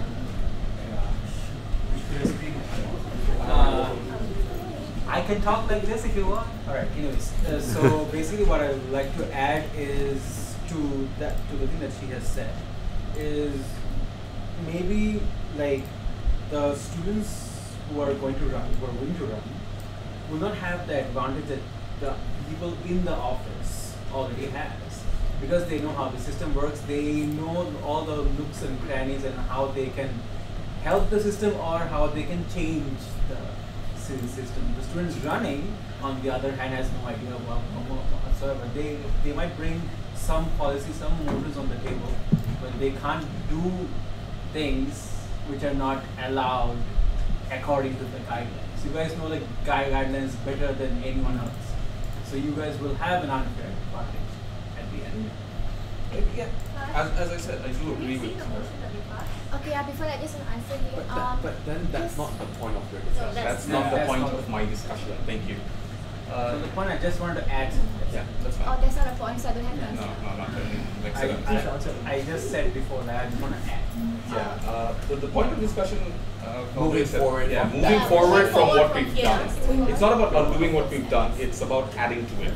I've like said 3 times. I'm sorry. You guys want to see the motion? I just have a question. Yes. What is your issue with what we have right now? Like, I mean, I feel that you're saying, can't we do more? But what is it? What is it about the reopening of nomination that is not enough? Quick question. Were you there for the first MSC? Were you there for the first MSC? So if, in that case, you will remember that when we first were trying to run a motion, there was a point about that motion being run dependent on further Follow-ups. Follow-ups, yes, that's which wasn't just the reopening thing. Yeah. There were other follow-ups that we said we would make. They were made, but they didn't go through. And I am really not like, we're not going to be in office for very long. I Oh my goodness. Who's that? Kaiser, is she okay? Hamlet, I think. Well, she's okay. She's okay. She's okay. Personally, I'm not willing to leave office, leaving behind a very half-baked policy that we implemented. That's all. Just want to add to that. When we agreed to this motion, we were heavily swayed by the fact that there would be follow-up. Yeah. No, I understand So, that. I yeah. understand that, yeah, we didn't have unfinished business. But the fact that you brought that up, like, just hinted to me that you have something that you don't feel unsatisfied by, you know, the fact that the reopening of the nominations. So that's what I'm asking. Is there like something about the reopening nomination that is not enough, that perhaps we can add something to it to make it better? That's what. Wait, I don't know, I'm confused. When we move forward with this, the reopening was a point that was made, yes, but there was also points about what happens if the position remains empty. Something about an advisory committee, something about an inefficient shadow period. There were talks about fixing the shadow period. There were talks about MUSA members coming back to help others. There were a lot of talks, but nothing actually came out of it. Yes, the reopening of the nomination period is a point, but where does the rest go? That's like 10% of the entire problem. What happens if that doesn't work? That's a good point. To be honest here, I was actually talking to one of the vice presidents about the shadowing period. I was planning to run a motion about the shadowing period, but obviously not in this MSC because very busy with elections. But I promise here, I was actually thinking about a shadowing period to make it like compulsory thing, like right after they get elected. Yeah, right after the results have been declared, like they have to shadow their predecessors, and it's the predecessors' duty to teach the successors. But again, I have not laid out a concrete plan yet for the shadowing period. I'm still working on it because I'm busy with other things as well.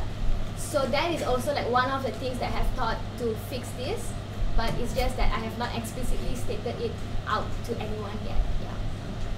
Can we see the motion we pass so we can think of what we can actually add on and have like matters we can really discuss? Oh my goodness. Jesus. Wow. What are we talking about then if we're not going to add to the... We are okay with adding, but we've discovered that a lot of people get really agitated if a report goes on. Her inbox is so much more organized than my inbox. And I thought mine was like, okay lah, can lah. I have to organize, or else I can't find my own things there. Sorry. Well, guess I have to go back and do it again. Report, right? IT. All the way down, all the way down the table. Isn't there is 90% we haven't spoken about? No, seriously, all the way down. I mean, I don't think it's Reps, down reps now. are last. Oh, okay. We don't want to go. We're letting load first. 95 pages. Flashback, man, literally flashback. Let's do these things, guys. Oh, yeah, it should be on the second day. Second day. I give up. Oh, GST. Oh my god. All things have changed. 6 months, yeah?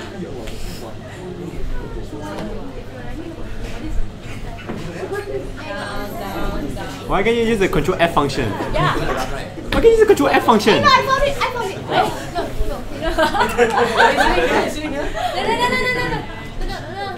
Hey, no. Hold on.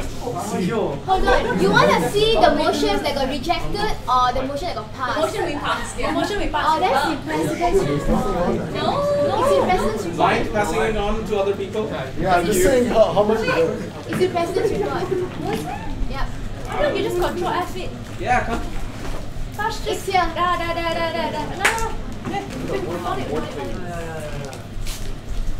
If you notice, the original is a little sparse. I'm not sure. Okay, then let's add something.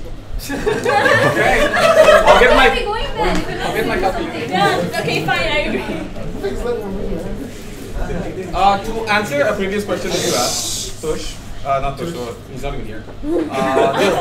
To answer your earlier question, when we started with the discussion topics, I did make it a point that since we have multiple things to discuss, and yes, there's more, I'm sorry, there's more, but for the most part, this is to put the notion in everyone's heads so we can work on it, hopefully not in an MSc condition, and finally come up with a motion in the next MSc or in the near future. Okay, so maybe we can figure out a date when people who are really interested in discussing this meet up and actually come up with a clause.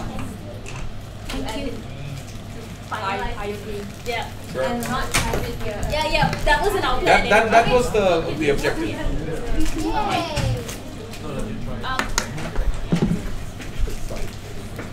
Oh my god. Okay, go on. Okay. Oh, come on. Okay, so this point, basically, I mean, Tarsh has again explained to us that there are a few different ways that voting can go in an MSc. Because you guys know we have, we can vote for, we can vote against, or we can abstain, right? And if majority of the votes are for, the motion is carried. If majority is against, motion is rejected. And if majority are abstain, Tarsh has again kindly informed us that there are a few different ways that it could go. Tarsh, maybe you want to explain that again? Oh my god, there's more. Yeah, there's more. Okay, so basically, right, there are two ways to go about this issue. First, if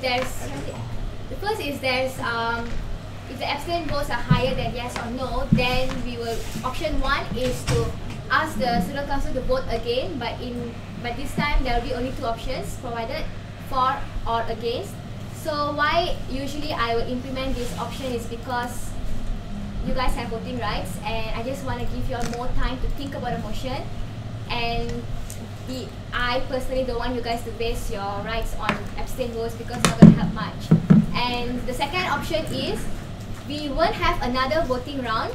We will use the previous voting numbers, but we will exclude the abstain votes entirely, and we'll just focus on for and against, and we'll compare. So if the for is high, then the motion gets passed, and if the against is high, then the motion gets rejected. And there's also another way which everyone seems like using it nowadays, where motion getting suspended and lost and stuff like that. So much shit. So that is because we do not force anyone to vote. We will give time for people to think and stuff. So if you guys think that a motion is not right, then motion is suspended. Usually why I have mentioned the option 1 and 2 to all of you guys during the first MSC, and I have asked you guys which way you guys prefer, and you guys chose option 1, and that is why I have been implementing option 1. And yeah, basically that are the 3 ways that have been in practice till date for this kind of So the reason why we're whining about this is like this that at this point it's just whining, guys. Come on. But for all of you who are not reading, which is practically all of you, our problem here is that if a large bunch of people decide to abstain from voting for a motion, there has to be a problem with the motion. Right? In many cases, it's that you don't want to vote for this exact motion, but you want something like it. You're interested in where it's going, so you abstain. The problem with both our current models is that it takes away. Abstaining isn't just saying I take away my right to say something. It's basically saying I have the right to not say anything, and to take away the abstain vote is taking away the right to remain silent, essentially. Well, that got really, really quick. I mean, what we want to say here is basically that we don't want to pass motions immediately after by forcing a yes/no vote, by forcing those who deliberately abstained because they abstained for a reason, and we don't want to force them for or against immediately after. Instead, we would prefer that we actually tabled the motion, suspended the motion, like Tash said, for the third option, discussed it, maybe not in an MSC, but like in a different meeting, and then bring it back again in the next MSC in its revised form, so it can actually get passed or rejected on its merits, instead of passed, abstain, or whatever on like just half of it. I mean, if abstaining is so annoying, we can do we can do something like, if this motion has been tabled once, on the second iteration, you do not get to abstain, maybe, I guess. Yeah, we can always implement something like that in order to prevent it being tabled indefinitely and again. But we just feel that at least for the first time, there should be like a thinking period, and because sometimes not everything can be discussed in the MSC. When you run a motion, the discussion gets heated, things are like, emotions are running high. It's not always conducive to clear thinking. So we would prefer if, we had a separate meeting to discuss it. There's also another way that I proposed to them yesterday during the meeting, but I would like to inform you guys here. If you guys are unsure about certain motion that you guys are planning to run, please, you see the purpose there, right? Please write to discuss. Do not write to endorse. Discuss it first, and if everyone thinks that it is a motion that should be passed or should be rejected or whatever, if you guys are confident about your own motion, and then I will change it here in front of you guys. So in that sense, less motions can get suspended, and we can discuss about it as a discussion. And we told Tash yesterday we actually do like that idea as well. So we just wanted to bring it up in front of all of you. If there's personally one thing that I don't, once again, I do agree with what Tash said. The only I knew it.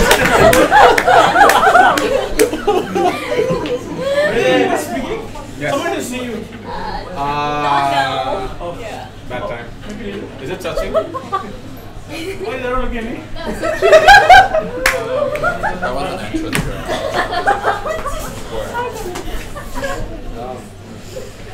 Okay, so minus that, the one thing that I might not agree with is the idea of suspending a motion and how that's somehow negative. Personally, I see that if a motion or two is suspended, that suggests that discourse is taking place.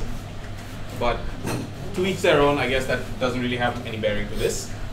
So yeah, if you guys have any opinions, yes. If not, to Dil's massive dismay, we're gonna have to move on as well again, without actually having it be concrete. So do you guys have any opinions? I like what Tash said. Yeah. Okay. I like what Tash said. Jay's hungry. Jay's hungry. Move on. Okay, So coming to the last thing about report. Which is actually a motion. This for is once. actually a motion. Sharik? Okay.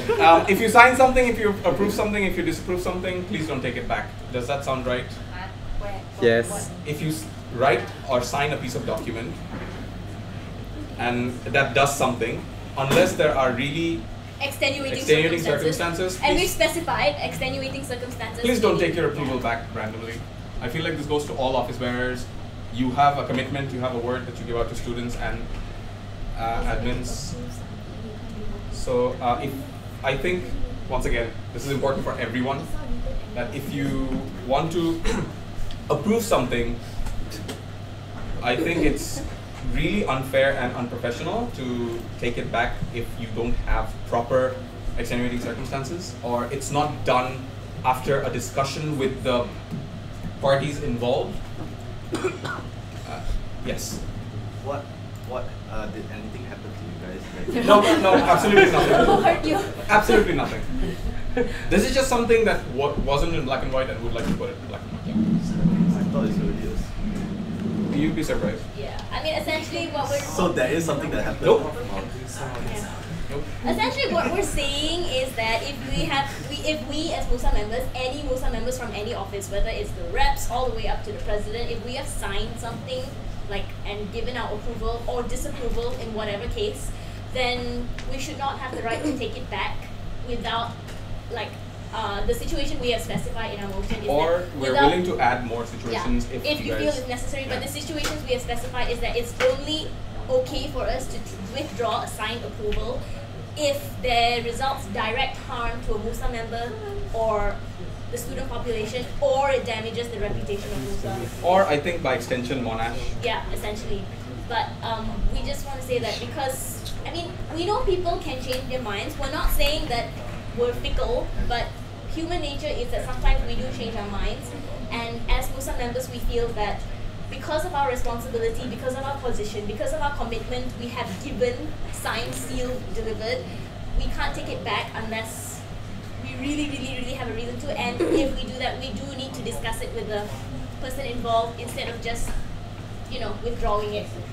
So, Does that sound unfair to you guys? Like if you've said something, we shouldn't take it back. Yeah. Yes. Is this just a statement for endorsement, or is this an amendment to Constitution? we would like to put it in the Constitution. It's a motion. Yeah. Right, and I think we should add the fact that it needs to be on a case-by-case basis, and if you are going to withdraw it, to consult all parties involved. But I guess for now, this is what it stands at. Yeah, so for those of you who can't read it, the motion says that MSC to accept the necessary amendments in the MUSA Constitution and or the MUSA Handbook regarding the prohibition on revoking signed and written approval, except in the case of direct harm to the student body or a MUSA member or damage to the reputation of MUSA in the most suitable words and sections. I don't know which is longer, our motion or our entire report. You can't make it. Is this as concise as you possibly can make it? It's your girlfriend, don't look at me. We're just hungry, yeah. Like, I'm really tired. I'm as tired as you guys reading through our own report. That motion is shorter than MUSA's report.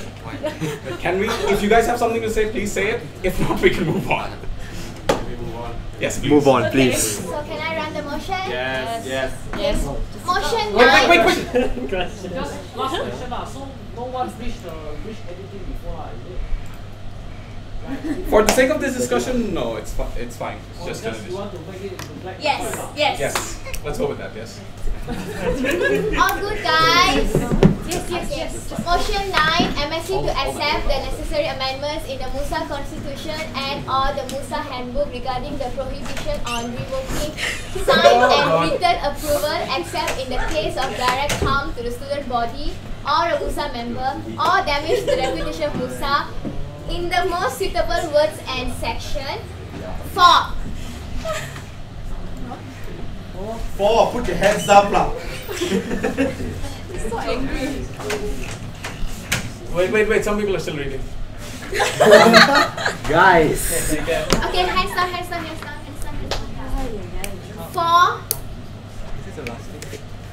I think so. Yeah. Where's Stanley? Who's holding Sean's vote? Where's Sean? Cheer. Who's holding Sean's vote? He didn't. He didn't. Nice. He didn't specify. Yeah. Nice.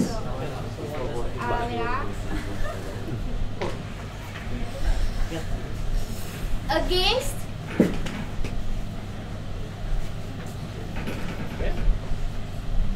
Abstain. Happy all. You can't abstain. You don't have the voting. I'll right? abstain. Why? I didn't say anything. That's cute. How ah? That was a joke. That was a joke. Why? Talk about being responsible. Okay, guys. So basically, right, the abstain votes are higher. So again, I'm giving y'all two options here. You guys choose which options y'all want. Option A, another round of voting where there won't be any abstain option. Option B, I will take into account the first round of voting and I will exclude entirely the abstain votes and I'll just look at for and against and I'll compare. Before we decide on that, I would just like to ask, for those of you who abstained, is it that you don't really have an opinion on this? Or is there something in this motion that affects you or bothers you directly? Just a very casual question so we can fix what we are making mistakes in. Yeah. If something is still missing, there should be something, like, why does this motion So it's more the reason behind the motion itself. Proposal where you're like, Are we? Is there a cover up here? Common sense. When we cite things basically, there's a Yeah. and it's under contract, right? I think. Contract. Wait. That's why just quite curious and realize why you want to put it in your black and white. Something must have happened, To be fair, to be honest with you, yes, something has happened. Go on. But this honestly is exactly why we would rather choose not to repeat it. I would rather get, it's our motion, yes, but I would rather get our own motion rejected than stir up more issues that is going to take this longer and worsen conditions, worsen personal and interpersonal relationships and professional relationships within MUSA. Yes, context is necessary, but the other side, the opportunity cost is way higher. I'm okay with my motion getting lost, or I'm okay with our motion getting rejected, but I honestly don't want any more drama. Also, the reason on why they're running this motion, that Are you whole serious? issue has I'm telling them the whole issue has been solved Yeah. with the related parties. So whoever parties that got involved, they believe that it shouldn't be brought up here because it has already been solved. So to prevent future problems or future whatever, We just eliminated the context. yeah. So Yeah, there was literally a moment where we're like, should we take out the example? And everyone just was like, yeah, we should take out the example. What? Yes, we should take out the example. Right? yeah. So guys, going back again, do you guys wanna suspend it or option 1 or option 2? Can we do another round of voting? Which type? Yeah, option 1, option 2 or suspend. What's option 2 again? Wait, guys, wait. Can you give some example as I know it sounds very similar to why you do not want to talk about the issue husband, but can you give some example of how this is beneficial for all of us? Okay. That's why this will be used. Okay. Not necessarily your For example, from where we are standing as CNS, I think a very apt example would be, let's say we sign off on an event. Yeah. Approve an EMR. Everything's ready, all the clubs are ready, and they've got all the preparations ready, and like 2 days before the event, we're like, nah, you're not having your event.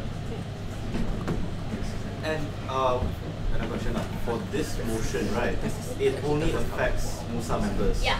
does it affect external members like FMD or?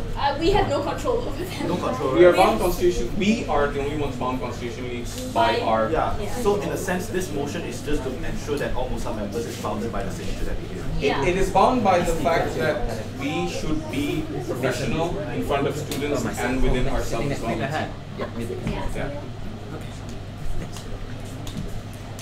Guys, I want to sit down. Can we please get through this? Option 1. It's not a big motion, really. It's like. So guys, which option?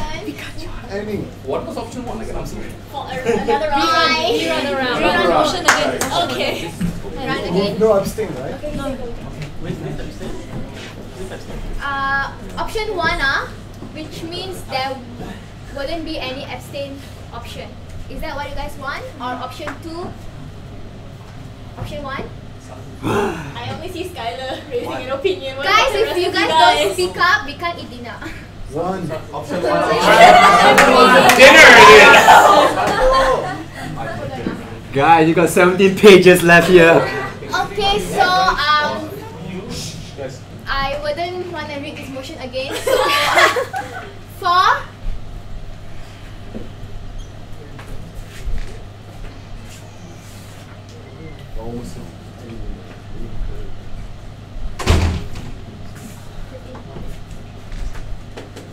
against 5 love? What did I do? 2.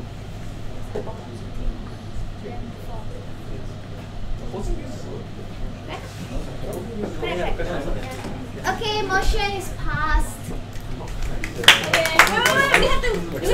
Sherry, we still have the report. You do accept it, I do second it. Fine, whatever. If you pick Terrence, I'm going to snap.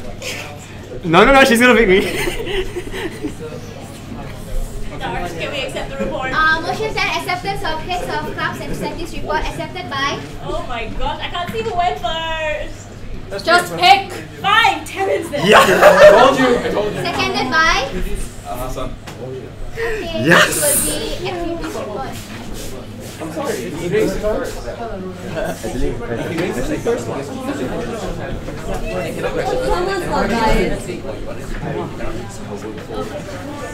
You can say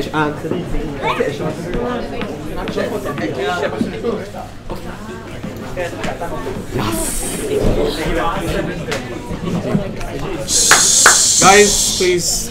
Yo, what's this? Oh my god. Wow. Ignore what's on the board. Listen to my beautiful voice. Okay? We are changing things up now. We're starting with our motion first. Okay? Wow. Keep everyone on the edge of their seats. Now, basically, we want all the reps to attend OB to make it compulsory. So we're running a motion for that. Okay? Essentially, that is it. Bare bones, that's what it is. Now, we have come up with a few things. I should mention, yesterday and today we did meet with 7 of the reps, not all of them. I hope that the message has been passed through to all of them, but I met half at least. These 3 things on the board are the things that they wanted to see be done with this motion. So for example, for the School of Pharmacy, we came up with the idea that only it will be compulsory in February that they will attend because they don't have an intake in July and October. Okay, but for everyone else it's compulsory. We do want both school reps to attend the event, and in the event that you can't make the event, then you send someone from your department to stand in for you. The reason for all of this is because I think universally here we can agree that the reps are closest to the students. I think that's how reps pride themselves upon. They're the closest to the students all in comparison to the rest of the departments. And it'll be nice if you guys, got to know the students a little bit better than in only your event. Anything on that? Okay, any questions? No questions, then let's run it because that's good. Okay, let's good, okay? No questions, guys. Okay, wait. Who said wait? Yeah, okay. Hold on. In the actual motion, right, does it describe the fallback option? What do you mean? The subcom It part? says subject to the conditions listed. Oh, okay. Yeah. I mean, is that okay? I mean, was it like that? In the event when both representatives are unable to attend, the subcommittee has no, don't read that, read the motion. Yeah, okay. Okay, yeah. Can I ask for an exception for the October orientation bash for school medicine? Because the way how our intake is very small in October, it's around less than 50, less than 20. And both of us, I'm looking out for the future representatives as well for us. And I feel that if we were to be students, year 2 students, medicine students, October will be very hard because week 12 and we all are extremely pressured by our exams and also our finals. Can we like put an exception for the October intake? The rest for February and July we are. You get the new reps to come in, because in the end they still have to go for OB, so it's also a practice round for them. If you guys can't make it, that's fine, but you're again another representative. Alright. Yeah.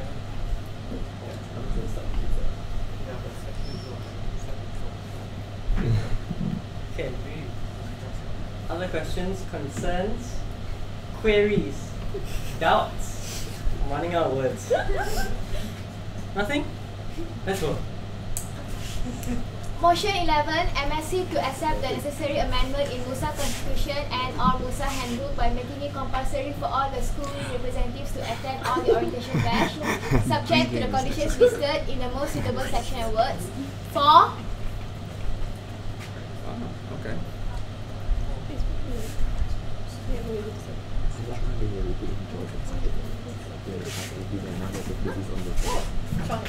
Hi.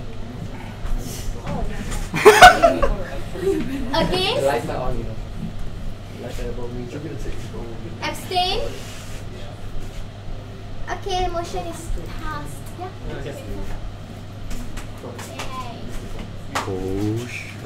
Okay. So, okay, so we just ignore all this while I just talk, okay? So orientation was on the 16th of July. Unfortunately, we've kind of noticed that the amount of applicants for buddies have just kept on decreasing. I think since the issue of taking the certs has been raised. So this round, I think we only had like, I don't know, about 90 buddy applicants in total, which is kind of bad because it used to be about 100 plus. Overall, we kind of feel like the format was kind of messy, but don't know, up to you guys to kind of think about it.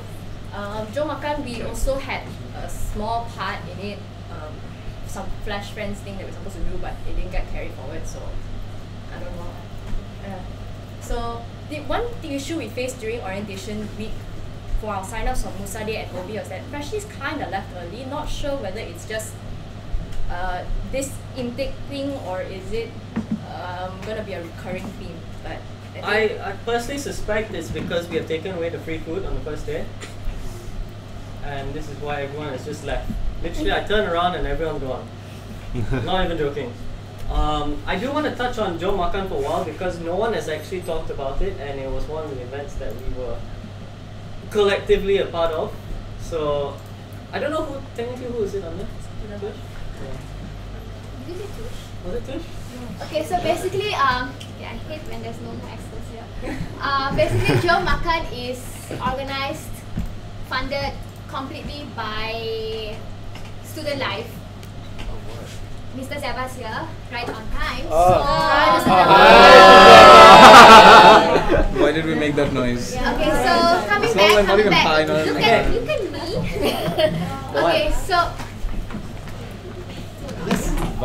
Okay, so basically, like it's completely under them, and they needed MUSA's and MUPA's participation, and that's why they contacted Tush and me to get MUSA members to participate in the Joe Makan event, and they have also contacted the MUPA president and secretary, I assume. So they asked for our help, like they needed like games and stuff like that. So they were asking like if MUSA can help them, and Tush said okay, and that's how it was done. So we didn't do any post-mortem for the event because it wasn't our event. And like welcome back party, it wasn't our event too, but Mr. Zeba made a post-mortem because it's his event. So if you guys have any suggestions on how you guys can improve this or any complaints or whatever, feel free to say now. Yeah, because he's here. Ah! Hi! Run, Hugh. Oh wait, Melinda wants to say something. Melinda wants to say something. Actually, thank you so much for putting that in your agenda, because I would like to know why was it that only certain departments were selected to have a booth and not the rest of the departments. And what we noticed was the exact same departments that were asked to do the booth during Welcome Back dinner were asked to do the same thing this time. So there was no sort of rotation of any of that sort. So we were just literally enforced to have a booth duty, and it wasn't on a voluntary basis or anything of that sort. So literally handpicked by, I don't know, by the excos or who, but we were literally just handpicked like 5 departments and just thrown the work that way. Okay, so basically, when Tush was told to arrange the games and stuff like that, Tush and I and Kaiser, he wasn't here, so 3 of us were discussing about the games, like what kind of games we can come up with, and we came up with 4 games. And Tush assigned the departments accordingly. I don't know how and why those departments were chosen, but he assigned the 4 departments to the games, and then he just gave me 2 departments to contact, and he contacted 2 departments. I don't know how he contacted the departments, but when I contacted my departments, I asked them like, is it possible for you guys? Can you guys do it? So when the departments that I've contacted, they didn't really say no, and that's when I was like, okay, they're okay with it. So there's no any like discrimination here or like picking certain departments or whatsoever. Yeah, this is how it was done. I'm being like completely honest here because I know like certain people, certain departments weren't satisfied with how it was. But again, it is a first event, it's a new event. It's not a first event. It is a new event, it's like a Joe Makan is like the same kind of format was done during Welcome Back Party. But and again, the same exact departments were selected the same for this time round. But again, those events were not organized by MUSA. It was organized by Student Life, and they needed our help. And again, as I've told you, the way of choosing the departments and all was basically just random. It was done by President.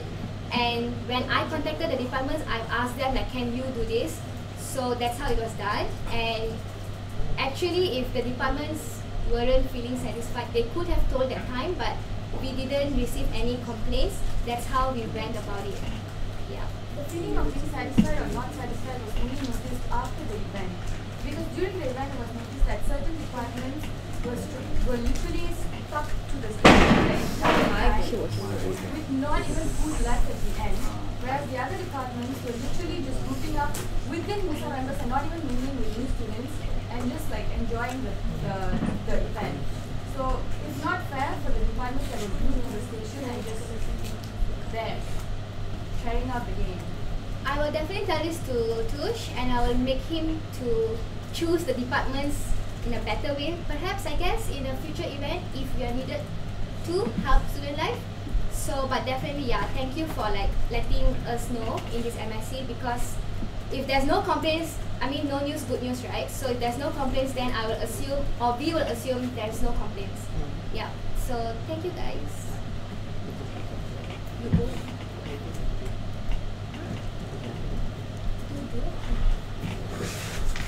Okay. Anyone else? Last chance? I think it's just treasures, right? You guys? For the games? There was a problem with the venue of our booth. We didn't initially get a tent. Wait, what are we talking about? John Makan. Yeah, John Makan. Yeah. So initially we didn't get a tent, right? And I kind of had to request and demand for a tent because we didn't have a booth. So next time maybe can we have like a tent, a nice place, like a street spot so people can feel invited to.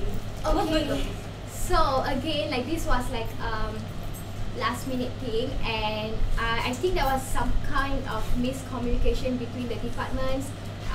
I'm being very honest here, guys. I think there has been some kind of miscommunication between the 4 departments, myself and the president, because both of us were the one that were talking to the departments about the games and stuff like that. So the 4 departments approached me a day before the Joe Makan event, asking me for stuffs like tables, chairs, and plates, like where are their games. and I was panicking because like there was no news, and again no news, good news. So I thought like everything was planned, and turns out nothing was planned. So that's when I went to FMB with Mr. Zeba's help, and then they said that they will give us the tables and chairs. And I did saw the tents, canopies, and I've approached Mr. Zeba. I've asked him like, what is this tents for? Like, can we get 4 for each games? And then he said the vendors will come and look at the place, and he can't confirm anything yet because the vendors themselves, they don't know like where they wanna put themselves. So they will come and look at the place, and after that, if they are extra, then you guys will get it. That's what he told me, or that's what I understand. So that's why we couldn't promise a canopy or a tent for you guys. But again, thank you for your suggestion. We will definitely consider that in the next future events. Thank you. Okay. Any other things? Shall we move on? Yeah. Yes. What's not more thing is like, so because of the school reps, my last meeting asking for the parties Sorry, Tash. Again, okay, the thing is, right, guys, I think so. There has been a very huge miscommunication between activities department, because they were supposed to do flash friends. So I think there has been a miscommunication between them and president, because when they told me first day on Tuesday, they told me like, oh, we're supposed to get helpers, but we didn't get helpers. And I was like, if there's no helpers, they can't do flash friends. And I asked Zeba like, you know, how? And then Mr. Zeba said like, maybe you can approach the school reps and ask them if the buddies are around. And that's when I approached Ethan and I can't remember who, the other person. And I've asked both of them. Zubing. I think it's Ricky, yeah. Ethan and Ricky.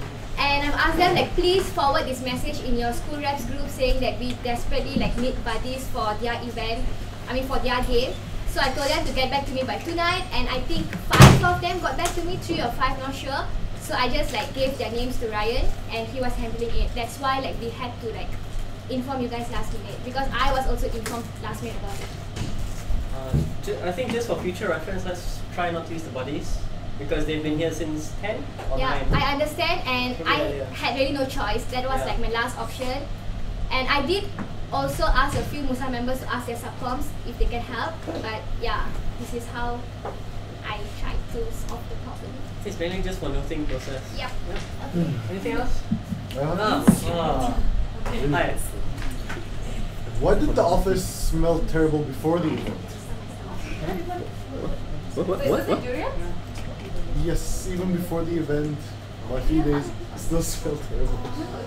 I'm sorry, I didn't catch the point. What? Okay, I just came something random. No. Smell, what kind of bad? Because this place has smelled quite bad in different ways. No, that's true, that's true. Speak the truth, guys. It really did smell like durians even before the event. I don't know. I will admit there was a durian in the fridge. Not me. Not from my department. No. Where is it in particular? But there was a durian in the fridge. It was flowing through there. Flowing.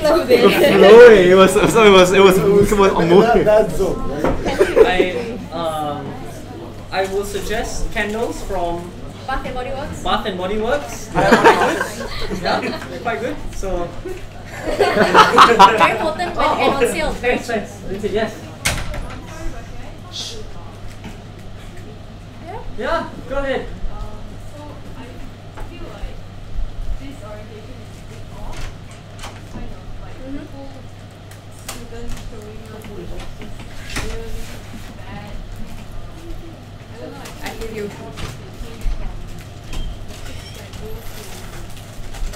Make your own plan on the website. Okay. So students kind of don't know what is compulsory and what is not. So they kind of just keep everything on they're just clueless, basically. Usually we have a section with different science students. Then we would tell them like what MUSA does, what MUSA do, and then the upcoming events. Then that's when we would promote OB, MUSA Day, the Drone KL and whatever, all that. And that session we only had like 5, right? I think. 20, less than that, Oh. students like. It was really, really good. We had a full badminton court. It was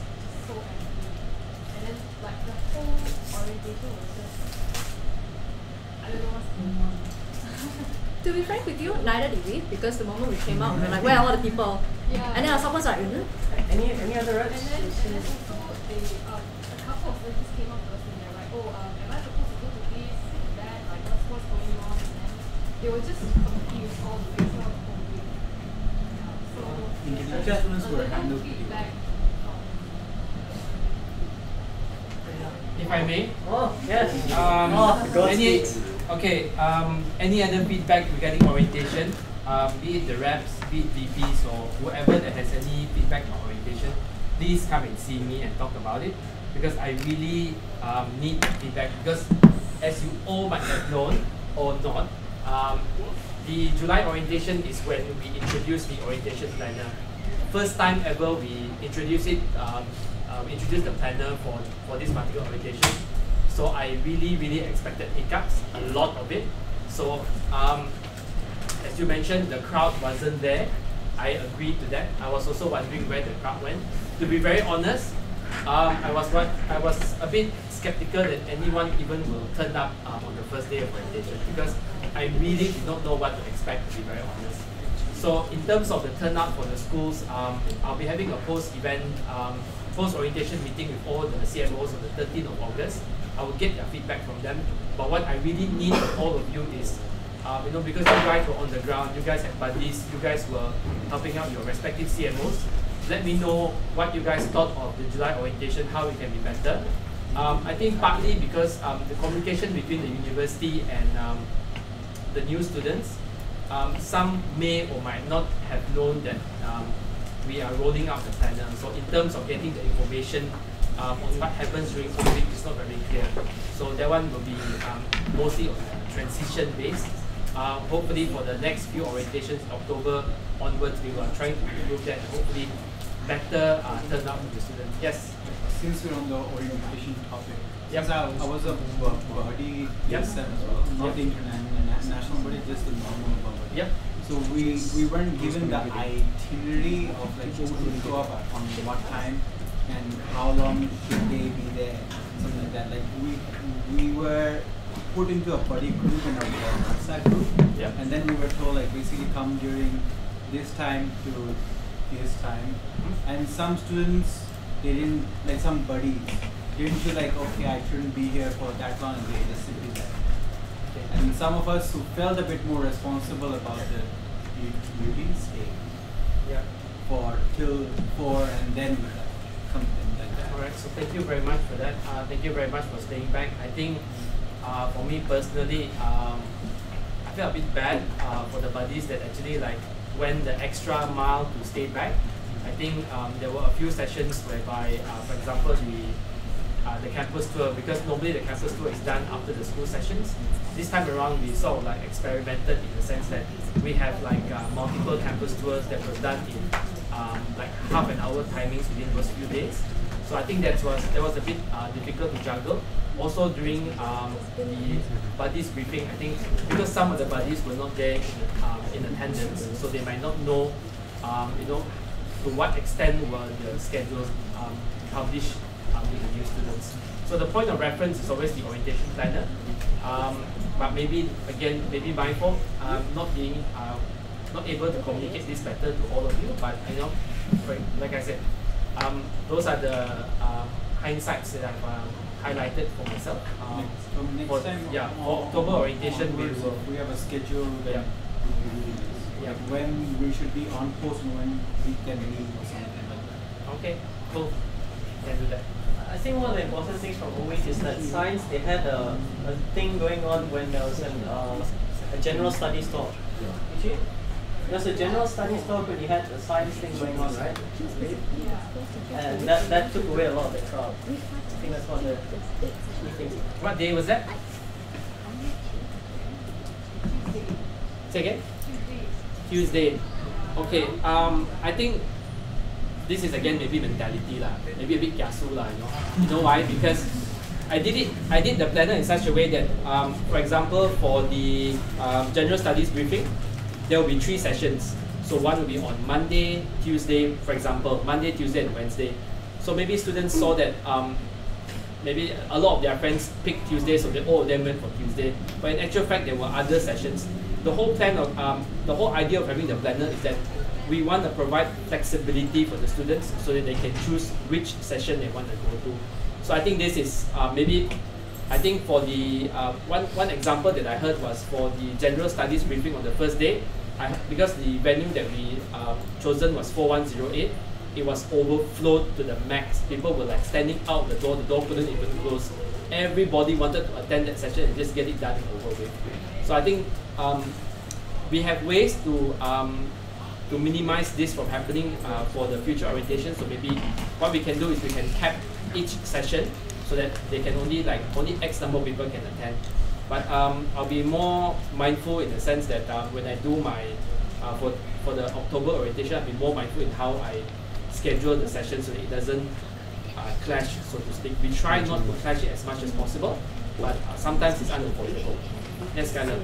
Okay, since you're talking about general studies, I remember last time for general studies, the Mr. Adrian, yeah, he always goes to our own school's orientation, and then he will give like a almost 1 hour speech, and then the whole GSP is done. Why don't you do that?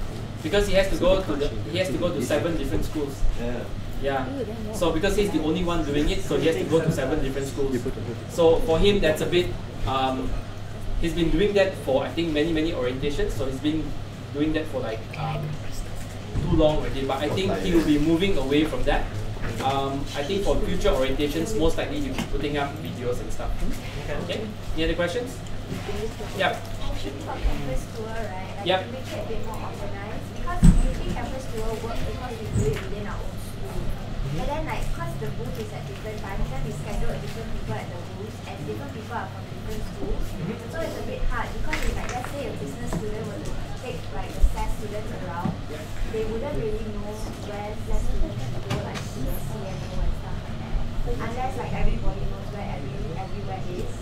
But usually that's not the case, especially for the buddies. So it would help if like at least the education like representative of buddies present there to help with the campus tour.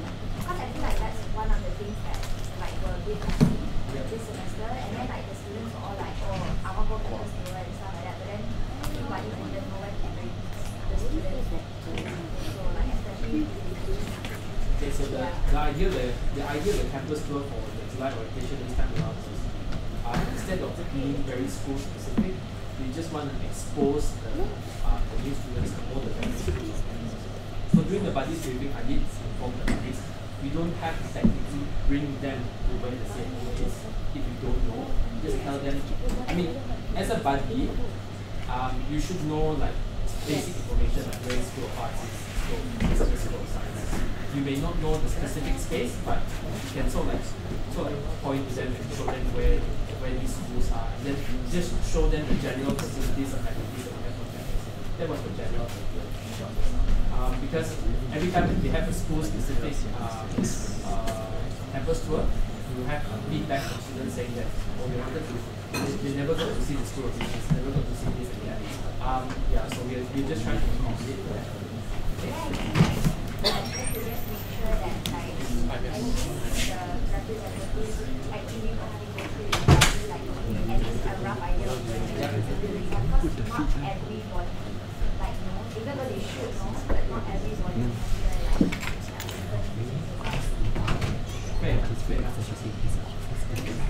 Yeah.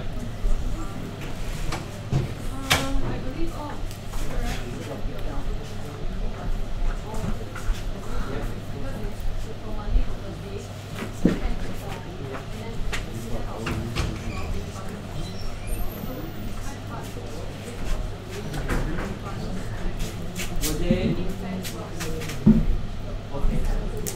What were your commitments? What was your, I mean, because you guys were on the ground, I was sitting upstairs and managing really like some crazy guys. In terms of your commitment level, I mean your buddy's commitment level, were they like on point or were they like how were they like?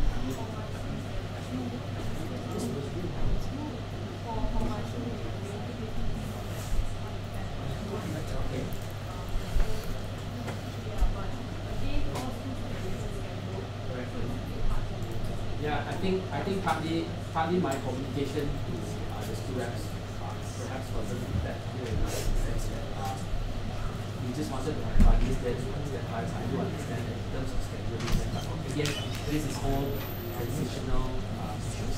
I think once we get to know that, okay, for the campus tour, we can do it like that, so we will know automatically, okay, I need to have buddies here this for the time. So I think this is all within transition period, so we're bound to have to pass. But thank you so much for your feedback. Anything else about orientation? Yep. Any other questions? Yep. Any other questions? You know my email. Drop me an email. Yeah. Okay. Let's. Okay. MUSA Day. Second point. Let's go. Oi.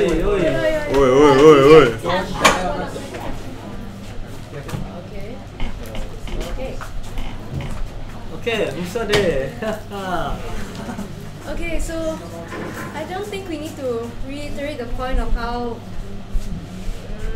bad or slow the response was. But essentially, out of 180 students that we anticipated would come, only 90 students showed up, which is half. And on the system of 18 teams, that's very few people. Nonetheless, MUSA Day was still a success. So woohoo! The only thing is that we had slow timing on food, but which we kind of apologized. We actually didn't expect it to come so late, even though we told them prior that they were to come an hour earlier. So sorry about that. Also, important thing to note, we pulled off 3 successful events in 8 days. Wow! Engineering though? Seriously, I'll hold on. Why? Okay. Next one is Insanity, 25th July, Haunted House. It was a collaboration between the MUSA, specifically the Activities Department, and MCC, and then VPs technically. And partially VPs. But MCC, which is the Monash Cinematic Club, they weren't mentioned in this because we're only talking about the haunted house. We've done the post-mortem with them, they're sorted, as far as everyone here is concerned. Okay?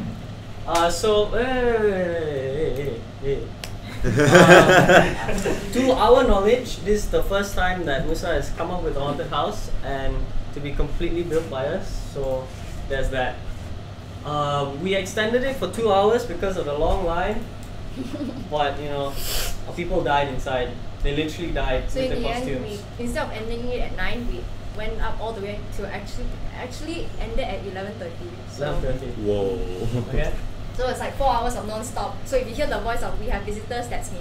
Yeah. Now, just to round it all off, there's a few people that we'd like to thank because if they weren't there, this event wouldn't have gone through. VPs, they worked through the carnival, if you all didn't realize. Especially Ryan, he's been here since end of his paper. Exam papers, that is. Working on this, his carnival, and TEDx. So if anyone thinks they have it hard, well, think again. This guy's got it hard. CNS, specifically Ashley and Sharik. But Ashley, parents as well, we didn't include, but Ashley literally kept the roof up. +1. I'm not joking. Ashley +1. Julian be who CNS, is no not worries. here, he's a loungy, he's helped us with scarers basically, and Kasim who is our makeup girl basically. Let's go down. And OB. So for OB, this round we changed it up. We didn't want to go back to places like Broga or like Nadong or Eagle Ranch, to solely put emphasis on team building. We wanted it to be a little bit more relaxed for everyone.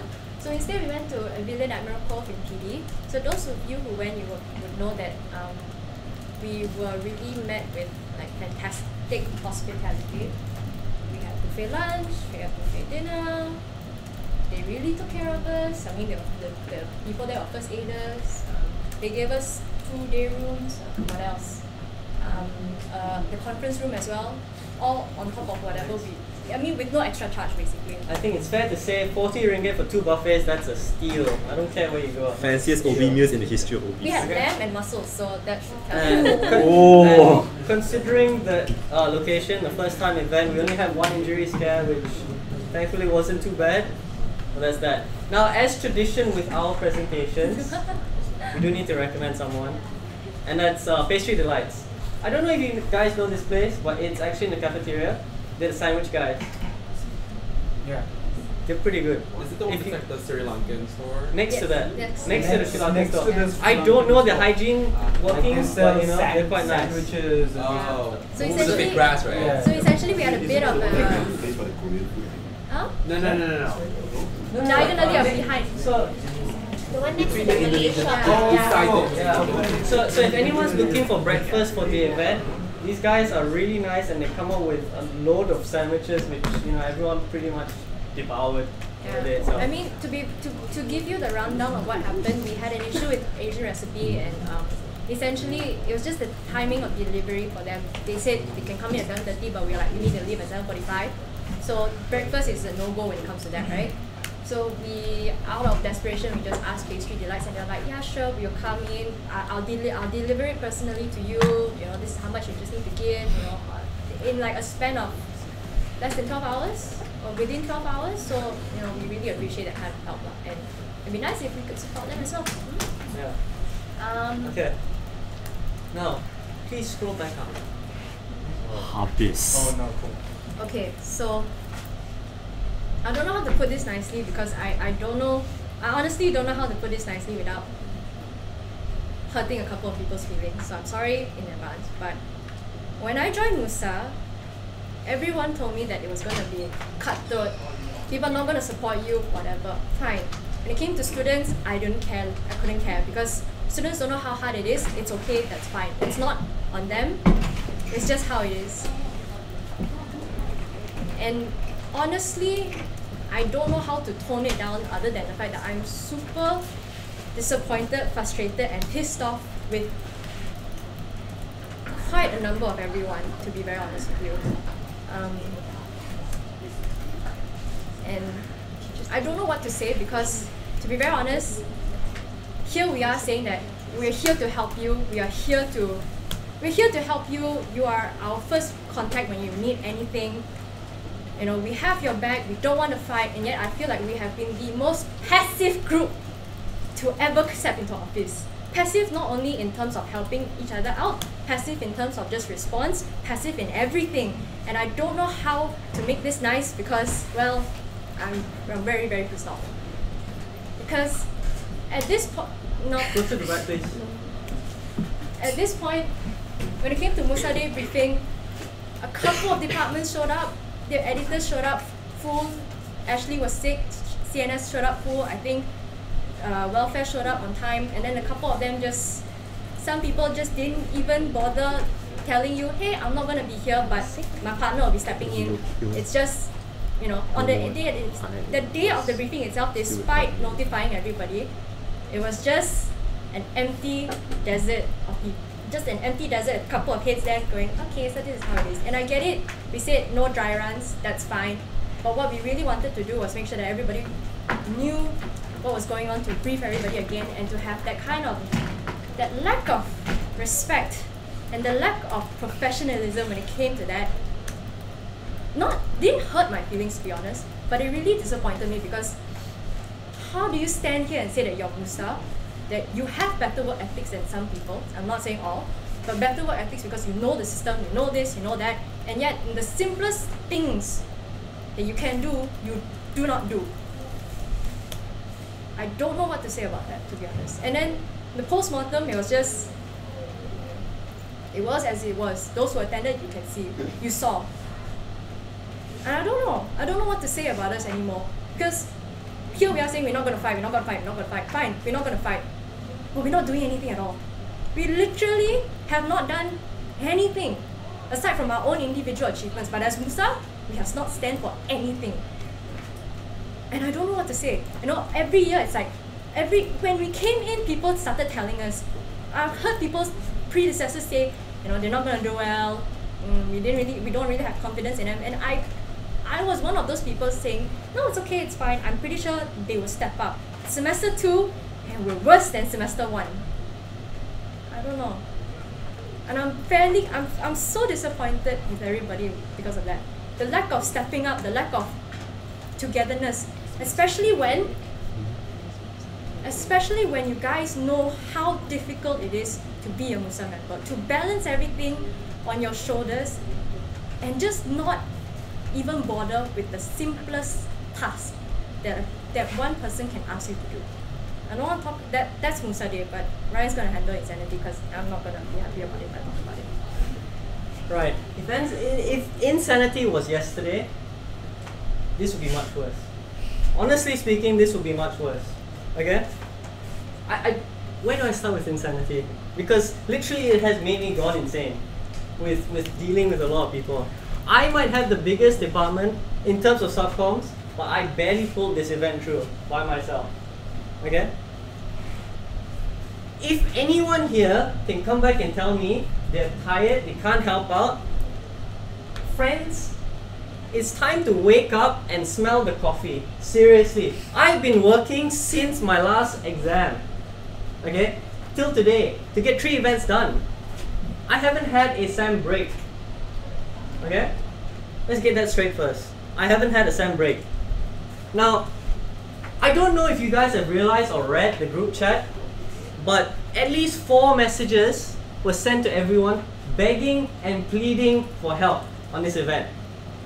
We barely got help on the last day.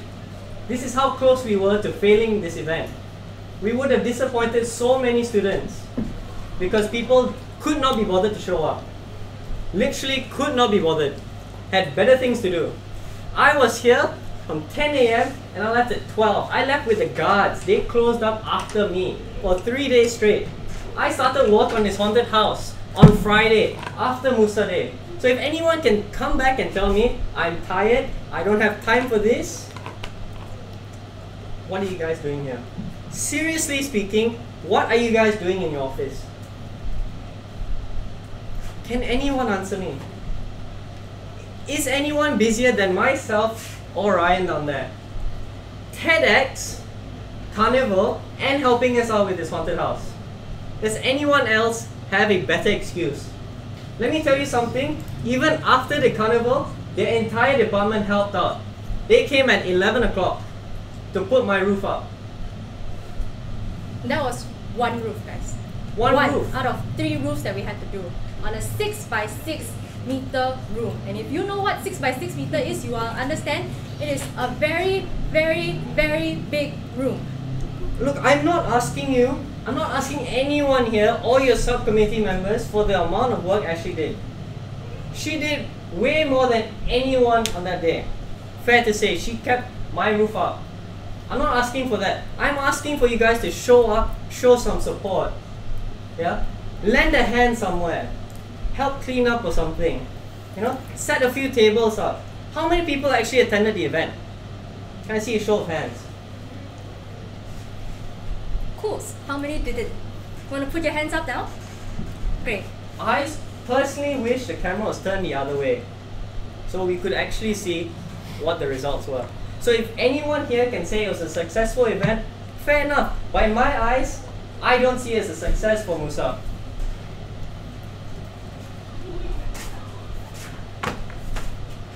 Let's go down. May I make a final conclusion here? Okay, I would like to make a final note here because I'm also personally a bit disappointed at the work ethics of MUSA. I mean, come on, guys. Do you guys really value your position so much to the point that you forgot how is it to be a human being? I know Simon and Ryan doesn't want to resort to your subcons for help, but when they have pleaded 4 times. Yes, I understand some of you has already sent. I'm sure most of you has sent out a message to your subcommittee community, but have you ever forced them? When you see somebody there is desperate, really asking for help, do you just stand there and watch them suffer? Yes, I'm an editor, but I also have manga obligation as well. And yes, I also have other tasks at hand. But I managed to settle them, and once I'm done with them, I help them out. In fact, for 2 days, every single morning, I finish manga. After that, I spend the rest of the afternoon and evening helping them out. Yes, Desmond messaged me, please upload this, upload that. I think, okay, fine, I'll do it the next day. Because you know why? Student population wants to see that this event is successful. The first ever haunted house event. And I'm helping out not because that I am free or I have nothing else better to do, because I see myself as a person, rather as a MUSA member, contributing to the student population. So please, when you see someone desperately seeking for assistance, please push away your titles, discard your positions, think from their perspective. If your event needs more people to help out, would you also do the same thing? Think about that. To add to that, honestly, this isn't just about activities in general. Like, let's ignore haunted house. Let's talk about setting up an event, especially for the school reps, let's talk about setting up a movie night, MIMA submissions, whatever it may be. One thing that the students, honestly, this complaint's been around forever, that students don't really see how much work we're doing. It's true. Everyone came to the haunted house, everyone was like, wow, that's nice. No one actually, I'm not blaming them, but no one could actually see exactly how much tedious and hellish work that went into that. Right. I can't really blame the students for that. They're there to enjoy the show. That's for anything. The part that really irks me is that every single person who's sitting in this office right now know what it takes to organize an event. They know exactly what goes behind creating something so massive on such a short time. Everyone knows that. The issue is, we cannot blame the students for not knowing what's going on, but I think it's very fair for us to point that finger at ourselves. And at this point, I'm not talking about, oh, CNS went, CNS didn't go, this group went, this group didn't go, VPs helped out. It's not about that. If we know how difficult it is to set up an event, and when someone else is desperately needing help, it just takes a shred of professionalism / humanity, I guess, to actually take a step and think, if this was my event, I would be suffering. As they are suffering, should we help out? If it's the same thing as the students, if you don't know what's going on behind the scenes, if you don't know how hard it is to set up an event, I don't think there should be any distinction left between MUSA members and students. And I don't think any of you think that's the case. Yeah, that's all. Fair to say, when I stepped in, right, I was the biggest supporter of MUSA. I swear to God, I didn't know anything about MUSA, but the moment I stepped in and the moment I ran, I was like, great, this year was going to be our year. We won't fight with each other, but we'll fight together to get things done. I'm sorry to say, y'all didn't fight for me, y'all didn't fight for Ryan, y'all didn't fight for anything when it came to us. And a very big part of me, a very bitter part of me, wants to say, if you guys don't help, right, why should I help out? Why should I put in my resources to help these people who didn't touch a single thing when it came to my events? Why should I say, subcoms, go and help? Why should I stress over things that I don't need to stress about? Because these people don't care. Why should I care? Why? Why do I keep having to put myself in a situation where I have to care? I have to care. And yet, these people who I care for do not care at all. Not a single help. Do you know how painful that is? Do you know how stressful that is when you come in and you see things not done? Do you know how many times we've cried? Do you know how many times I walked into my office saying, I want to quit because I don't have this, I don't have what it takes to be a MUSA member, I don't have it in me to be an activities chairperson because gosh darn it, it is so hard. It's hard enough to be an activities chairperson, it's hard enough to pull off events in 2 weeks on top of orientation. It's hard, even harder to pull off 3 events, 3 successful events, mind you, in 8 days. 8. There's literally no rest and pre-planning for the rest of your semester break. And if you think you had it hard, come fight me. Honestly, come and fight me. I swear to God, debate with me on how difficult it has been. Because I swear, don't understand how much sacrifice it was for my personal life, for my own mental health, for me to sit in my office and think, sure, okay, that's how MUSA is. And I'm not strong enough to be the activities chairperson, because apparently everybody depends on activities to bring out these massive events, to bring out the best events. God, can't blame us again, you know. Bring glow up back. Oh, we're going back to old events because we're, you know, previous subcoms or whatever. Come up with a big event and nobody helps, but it's, you know, everybody just turns a blind eye and say, it's okay, whatever. But cool, right? We're MUSA. Go MUSA. For the students, right? By the students. Ladies and gentlemen, if you think we're done, we have one more event. OB. No. OB. We're not done. I'm sorry, Raymond, but I hope you were listening.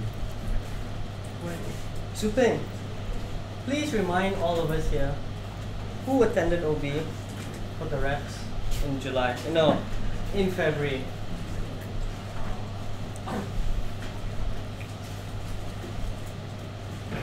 And? In February. And who attended OB in July for the reps?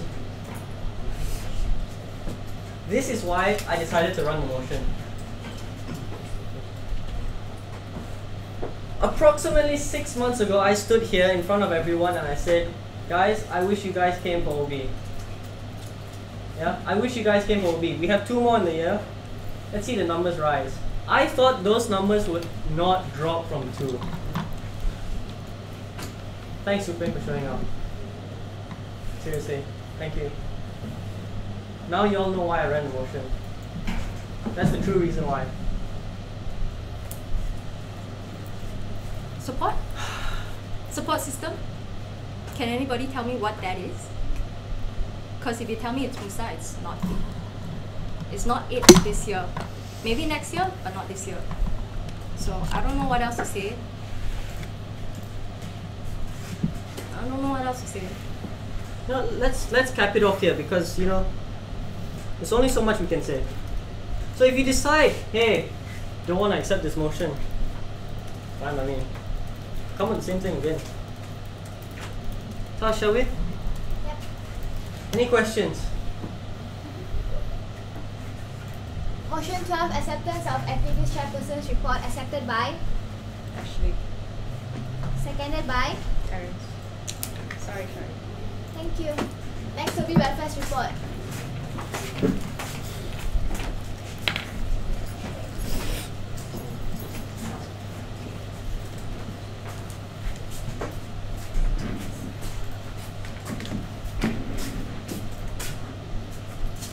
Okay, so in the past 2 months, we've had 2 new activities. We've had, the student pantry. We've recently decorated the wall that was splashed with Milo previously. I don't know if you guys know, but the wall was brown at one moment of time. So now we have a very aesthetically pleasing wall. It can do with a bit more work, so I invite all of you to contribute if you'd like, but it's already done. So if you want to add more pictures, by all means, please go ahead. Please do not dirty or vandalize the wall or splatter Milo again. I would like to retract this. There is no hand towel no more. Any towel you see there is just any towel you want to use it for whatever purpose. If you want to clean the tables, you want to clean the floor, go ahead and do whatever you want. Towel will be regularly washed though. I take it home personally and put it in my washing machine, and then I bring it back the following day. The microwave oven now has a microwave lid, so it's to avoid any splattering in the microwave itself. So when you use the microwave, this applies to everyone in campus, not only MUSA members or anybody who occupies the space here.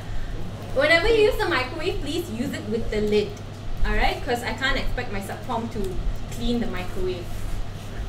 And there is a first aid kit available in the drawer next to the fridge. It's the second drawer. So in case of any injuries, especially to the school reps, if your students come up to you and say there's an injury, please you can of course direct them to the wellness center, or you can direct them here. There's a first aid kit that open to anyone in campus.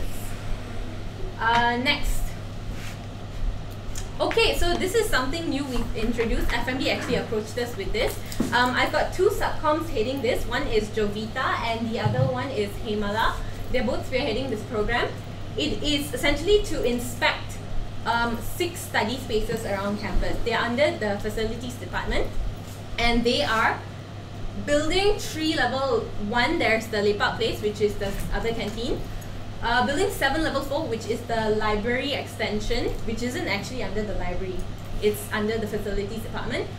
OWL level 3 and level 4, and then there's the link deck at level 3 and level 4. So what happens, okay, so the job scope is to ensure facilities are reverted to its original state after each use.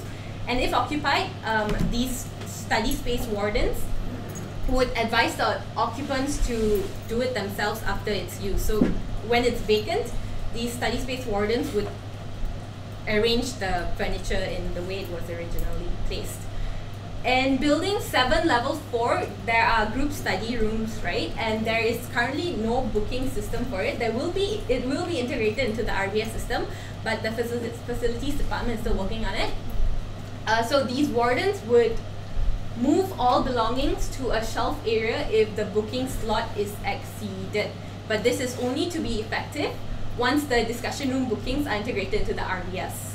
And there will be a shelf area for the study wardens to move personal belongings, whatever it is there that is not supposed to be there, it's not part of their booking slot, whatever is that, they will safely move these items into the shelves. And the study wardens also send lost and found belongings to the security department. They identify maintenance issues like faulty power sockets, damaged tables, damaged chairs, whatever assets that are in there that's damaged. They would identify issues like this, and they would report it to the FMD help desk via WhatsApp messaging.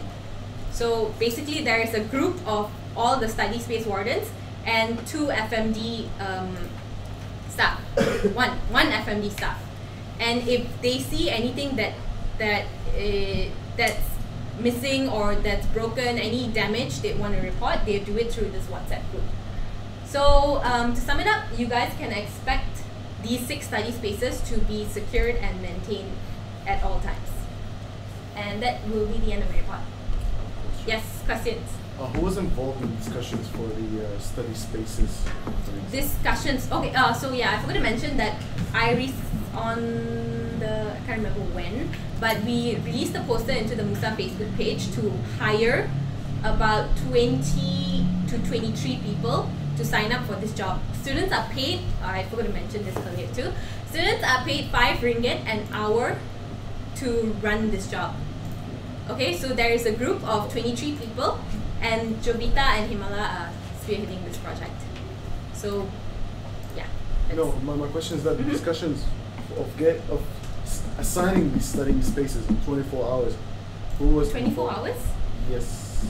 No. There's no 24 hours. It goes through 8 hours a day. Yeah. With 2 people for each shift. Oh, okay. Oh yeah, it runs through 8 hours between 10 to 6 p.m. So every student has their own shift, and it's the same every week. Sorry, I forgot to mention that.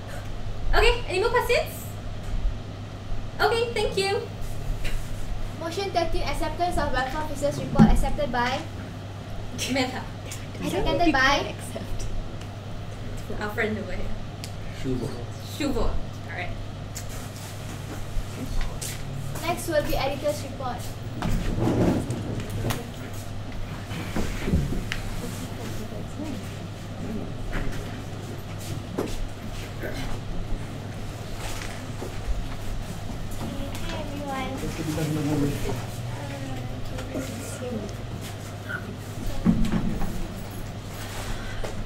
Okay, so basically we had our subcommittee recruitment again because a few of our subcoms actually exchanged to Australia, and I guess it kind of have ended somewhat. thank you to the school reps for actually sharing. We have quite a few students from your schools that came and approached us, so thank you very much. So as of now, we have added in 8 subcoms, which is pretty good because we have so many events to cover this semester. So we're very happy with this. Next will be our event coverage form. So just to remind everyone again, the link is already up, okay? And really, please send in your events 7 days, which is 5 academic days before your event in advance, because we really need the time to allocate everyone. And if you really send in late, right, we cannot promise you anything. And it's a bit sad if your event is supposed to be a large scale event, but you send in too late and we don't have anyone to help to cover the event for you. So please do help us. Yeah, and one thing to note is, yes, we realize that big events such as Monash Cup, CNS Week, etc. are happening. We do realize that, but for record purposes, we still need you to send in your event coverage form because we do not know the full details about it. Okay. Yeah, and if you are late, just contact me directly because I'm the one who has to lead anyway. Okay. Then the next would be we have some new initiatives. So if you have seen our social media, Cultures of Monash, we're having photo shoots now. So do share with your schools, share with your subcoms or whatever. If they want to have their portraits taken and be featured in manga, ask them to come during these times. The poster is there as well. Something new that we want to try out actually is Wednesday takeovers. So we are planning to have every Wednesday, anybody who is interested, like your departments, you actually want more exposure to the student population, okay? And you can actually request for you to take over our Instagram story. That means you can have our handle for the entire day on Wednesday, and for you to just go about. I don't know what you can do with it. You can interview students. You can tell them about your day as a school rep. Tell them your day about as a CNS head, etc., etc. All of this in line with whatever that we have discussed earlier, which is to show students, what we actually do and what we can do and how they can actually participate as part of MUSA as well. More details about this, I think we will personally email all of you so that we can get it smoother. Next would be motion fields. So like for today, we have quite a few things that happen as part of motions. So we want to, in the spirit of elections and whatnot, we want to raise student awareness about what is going on and why certain things are happening. So like we said, we don't do certain things for fun, we actually do it for a reason. So for motion fields, this happens after MSCs. So we just want to ask students' opinion, okay, what do you think about the motion that was run, etc., etc., so they can talk about the good one and whatnot. And then we will also ask whoever that raised the motion, why is it that, concisely, why is it did you propose this thing and whatnot. And then at the end of the day, or at the end of a certain period after we've gathered everything, then the editors together, we will have a wrap-up session to try to make it as neutral, as transparent as we can, as we possibly can. Okay. Next, MUSA department photo shoots. So yes, like we mentioned during the start of the semester, this is happening. Okay, so you are flexible to wear whatever you want within your department. You can wear your school shirt, your subcom shirt, whatever it is. Just take note of these times. So I really suggest all of you to actually get started on asking your subcoms and get your department prepared. So it is going to be week 6, Tuesday or Wednesday. Try your best to get everyone together for your department, okay? Because if not, then we have to, I don't know, if you want to Photoshop people in, it's going to look very weird and stuff like that. So try to get everyone in your picture. And yes, I will also send you a link from Google Sheets so that you can put in your slots of when you want to come in and whatnot.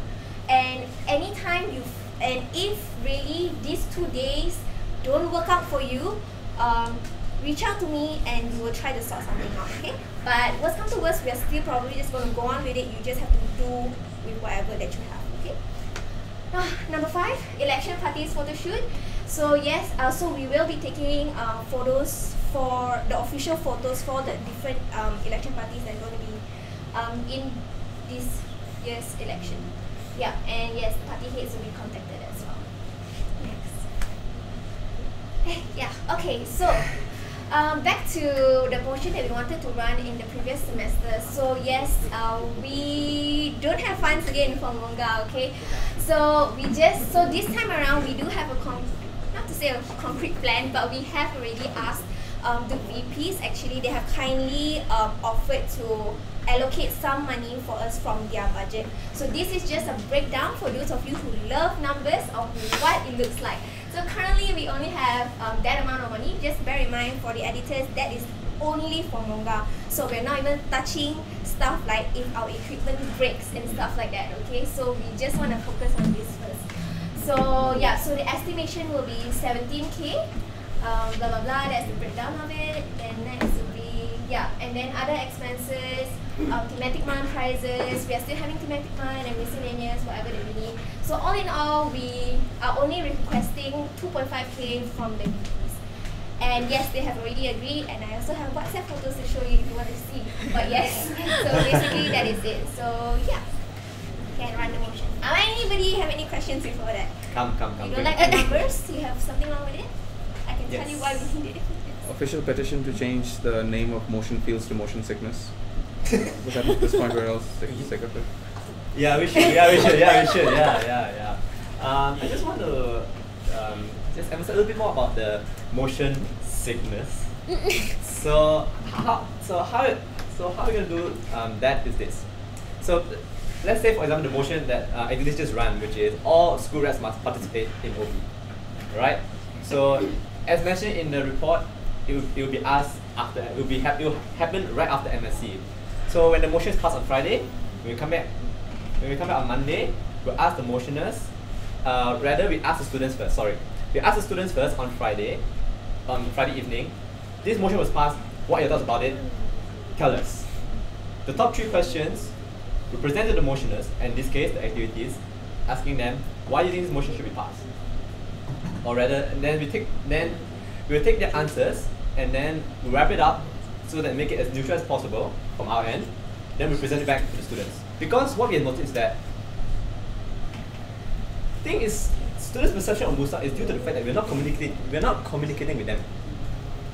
Because there are a lot of things that goes behind the scenes and we are not actually relaying back to them. And a lot of students always been attacking us for running this motion, this and that, which indirectly affects especially those who are running. So this is one of the ways that we thought of, so that it gives not only awareness as to what's going on behind the scenes, but also gives prospective candidates as to the full entire job scope of what they're going to get into. So that's pretty much it for my hand.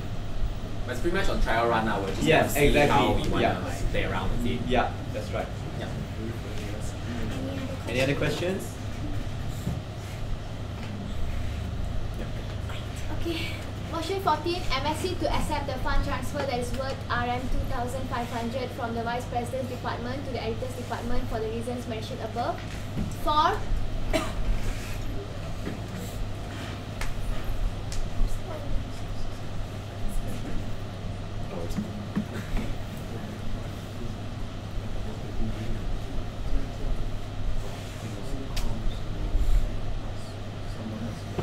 Everybody, hands up again, please. Ian went to toilet. Oh wait, I didn't count Ian. You count Ian. Abstain. Okay. Again, hands up again, please.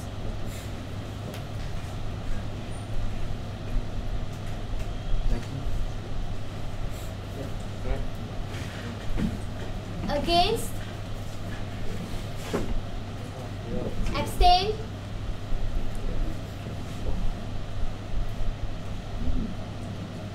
Motion is carried. Bring up the picture. Okay, motion 15, acceptance of editor's report, accepted by? Again, please. Again. Accepted by? Sorry. Seconded by? Jovita. Thank you guys. Thank you guys. Someone's under Okay, this. there are only 3 more reports and it's like very short, so please hang on there, okay? Oh, sorry, hanging there, okay? Next is engineering report.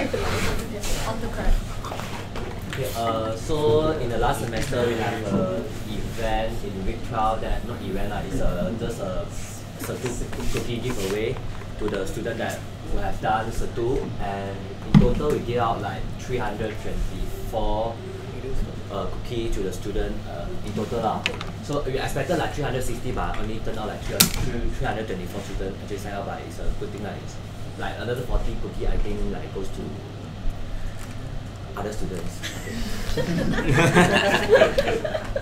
Okay, Nice. then during let's go down. Okay, yeah. Okay, next event.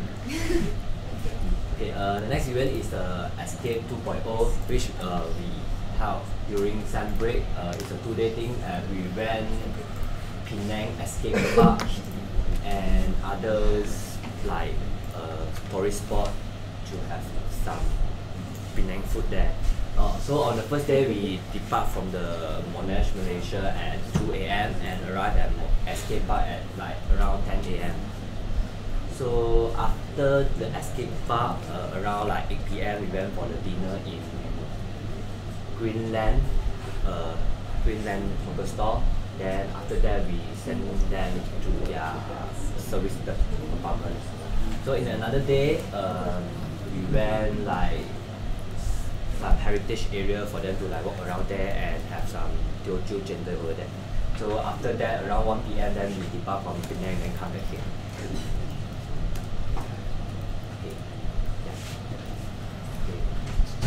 The last one is the Old Week team building event. This one is the first event that we ever held like during our orientation week. It's the team building event that we collaborate with others. Not all the engineering clubs, but most of the engineering club actually participate in this. The purpose is for new students to mingle around and promote like those engineering clubs to the students. So actually we kind of expected like 120 students to attend, but only turned out like less than 50% of the student population, engineering students actually attend. So yeah. So that's why we have our estimate, so that we have a lot of like food left for this event. Yeah. Any questions? Motion 16, acceptance of School of Engineering Representatives Report, accepted by? Jay? Seconded by? Chupeng. Sorry. Next is Pharmacist Report.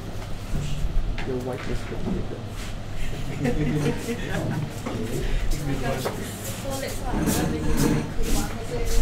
So these two events are from the last semester because we haven't reported it yet. So the ice cream giveaway, we have it on the 15th of May. It was from 11 AM to 1:30 PM because we want to cater to all from year 1 to year 4 students.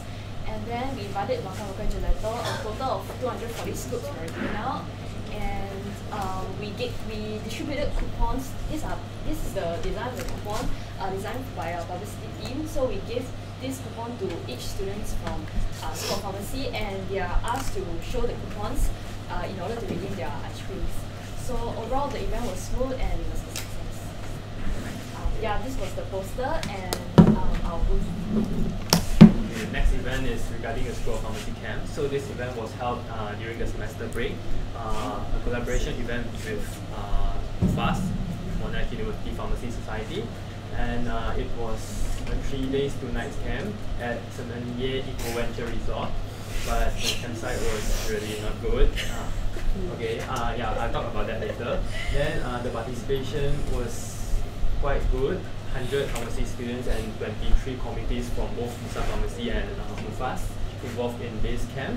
Activities from their campsite was treasure hunt, tug of war, and DIY rafting. And from our side, we had ice-breaking activities, superhero team station game sessions, and mystery night games. And the students' response of our event by our activities team was very good. They said it's really exciting and engaging. However, the campsite was really a bad choice lah.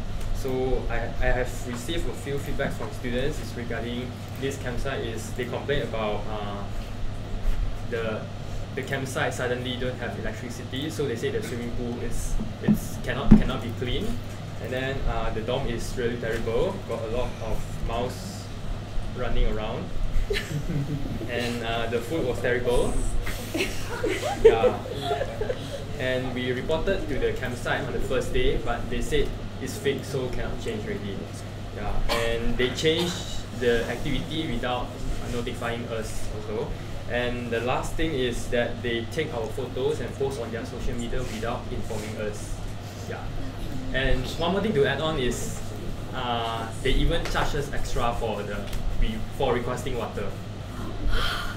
So this is highly not recommended for future events. Yeah, we actually got advice from the English chapters because they had experience here, but it was a little bit too rushed to another campsite.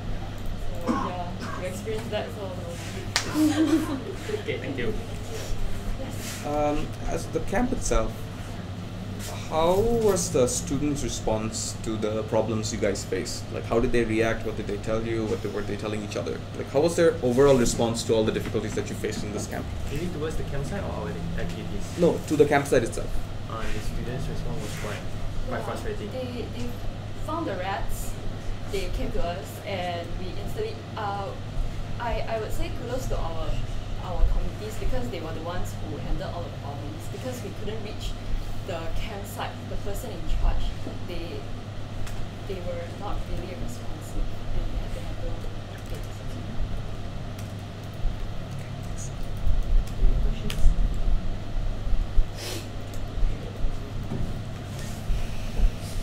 Motion 17, acceptance of School of Pharmacy representatives report, accepted by? I saw sharks first. Okay. Seconded by? Okay, Zubin. Okay, next will be sciences report.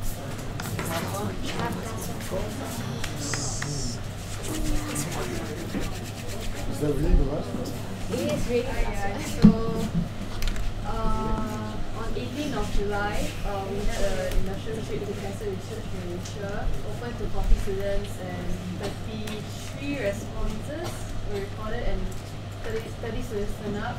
So we went there and then we visited the zebrafish tanks, tissue culture stuff, and the HPLC and mass spec stuff. And then we had like the introduction session, all the sciencey stuff. And the visit actually ended at 3:30, but the bus arrived late, so we ended up reaching Monash at 4:30, so we just kind of just sit in the room and waited for nothing. Yeah, basically that's it. It was a successful event, and we plan to have 2 more industrial trip in Sem 2. Yeah, so pictures. That's all. Any questions? Yeah, I have a question. Yeah? I mean, this could be a little personal to me, but is there a reason why science didn't have a mingle night? Not really. I guess because we already allocated our budget and we didn't allocate any money for mingle night Sem 2. It was just not feasible, yeah. And also the first semester it turned out it was really, really, really bad. So yeah, kind of no point in having a mingle night for science. Yeah.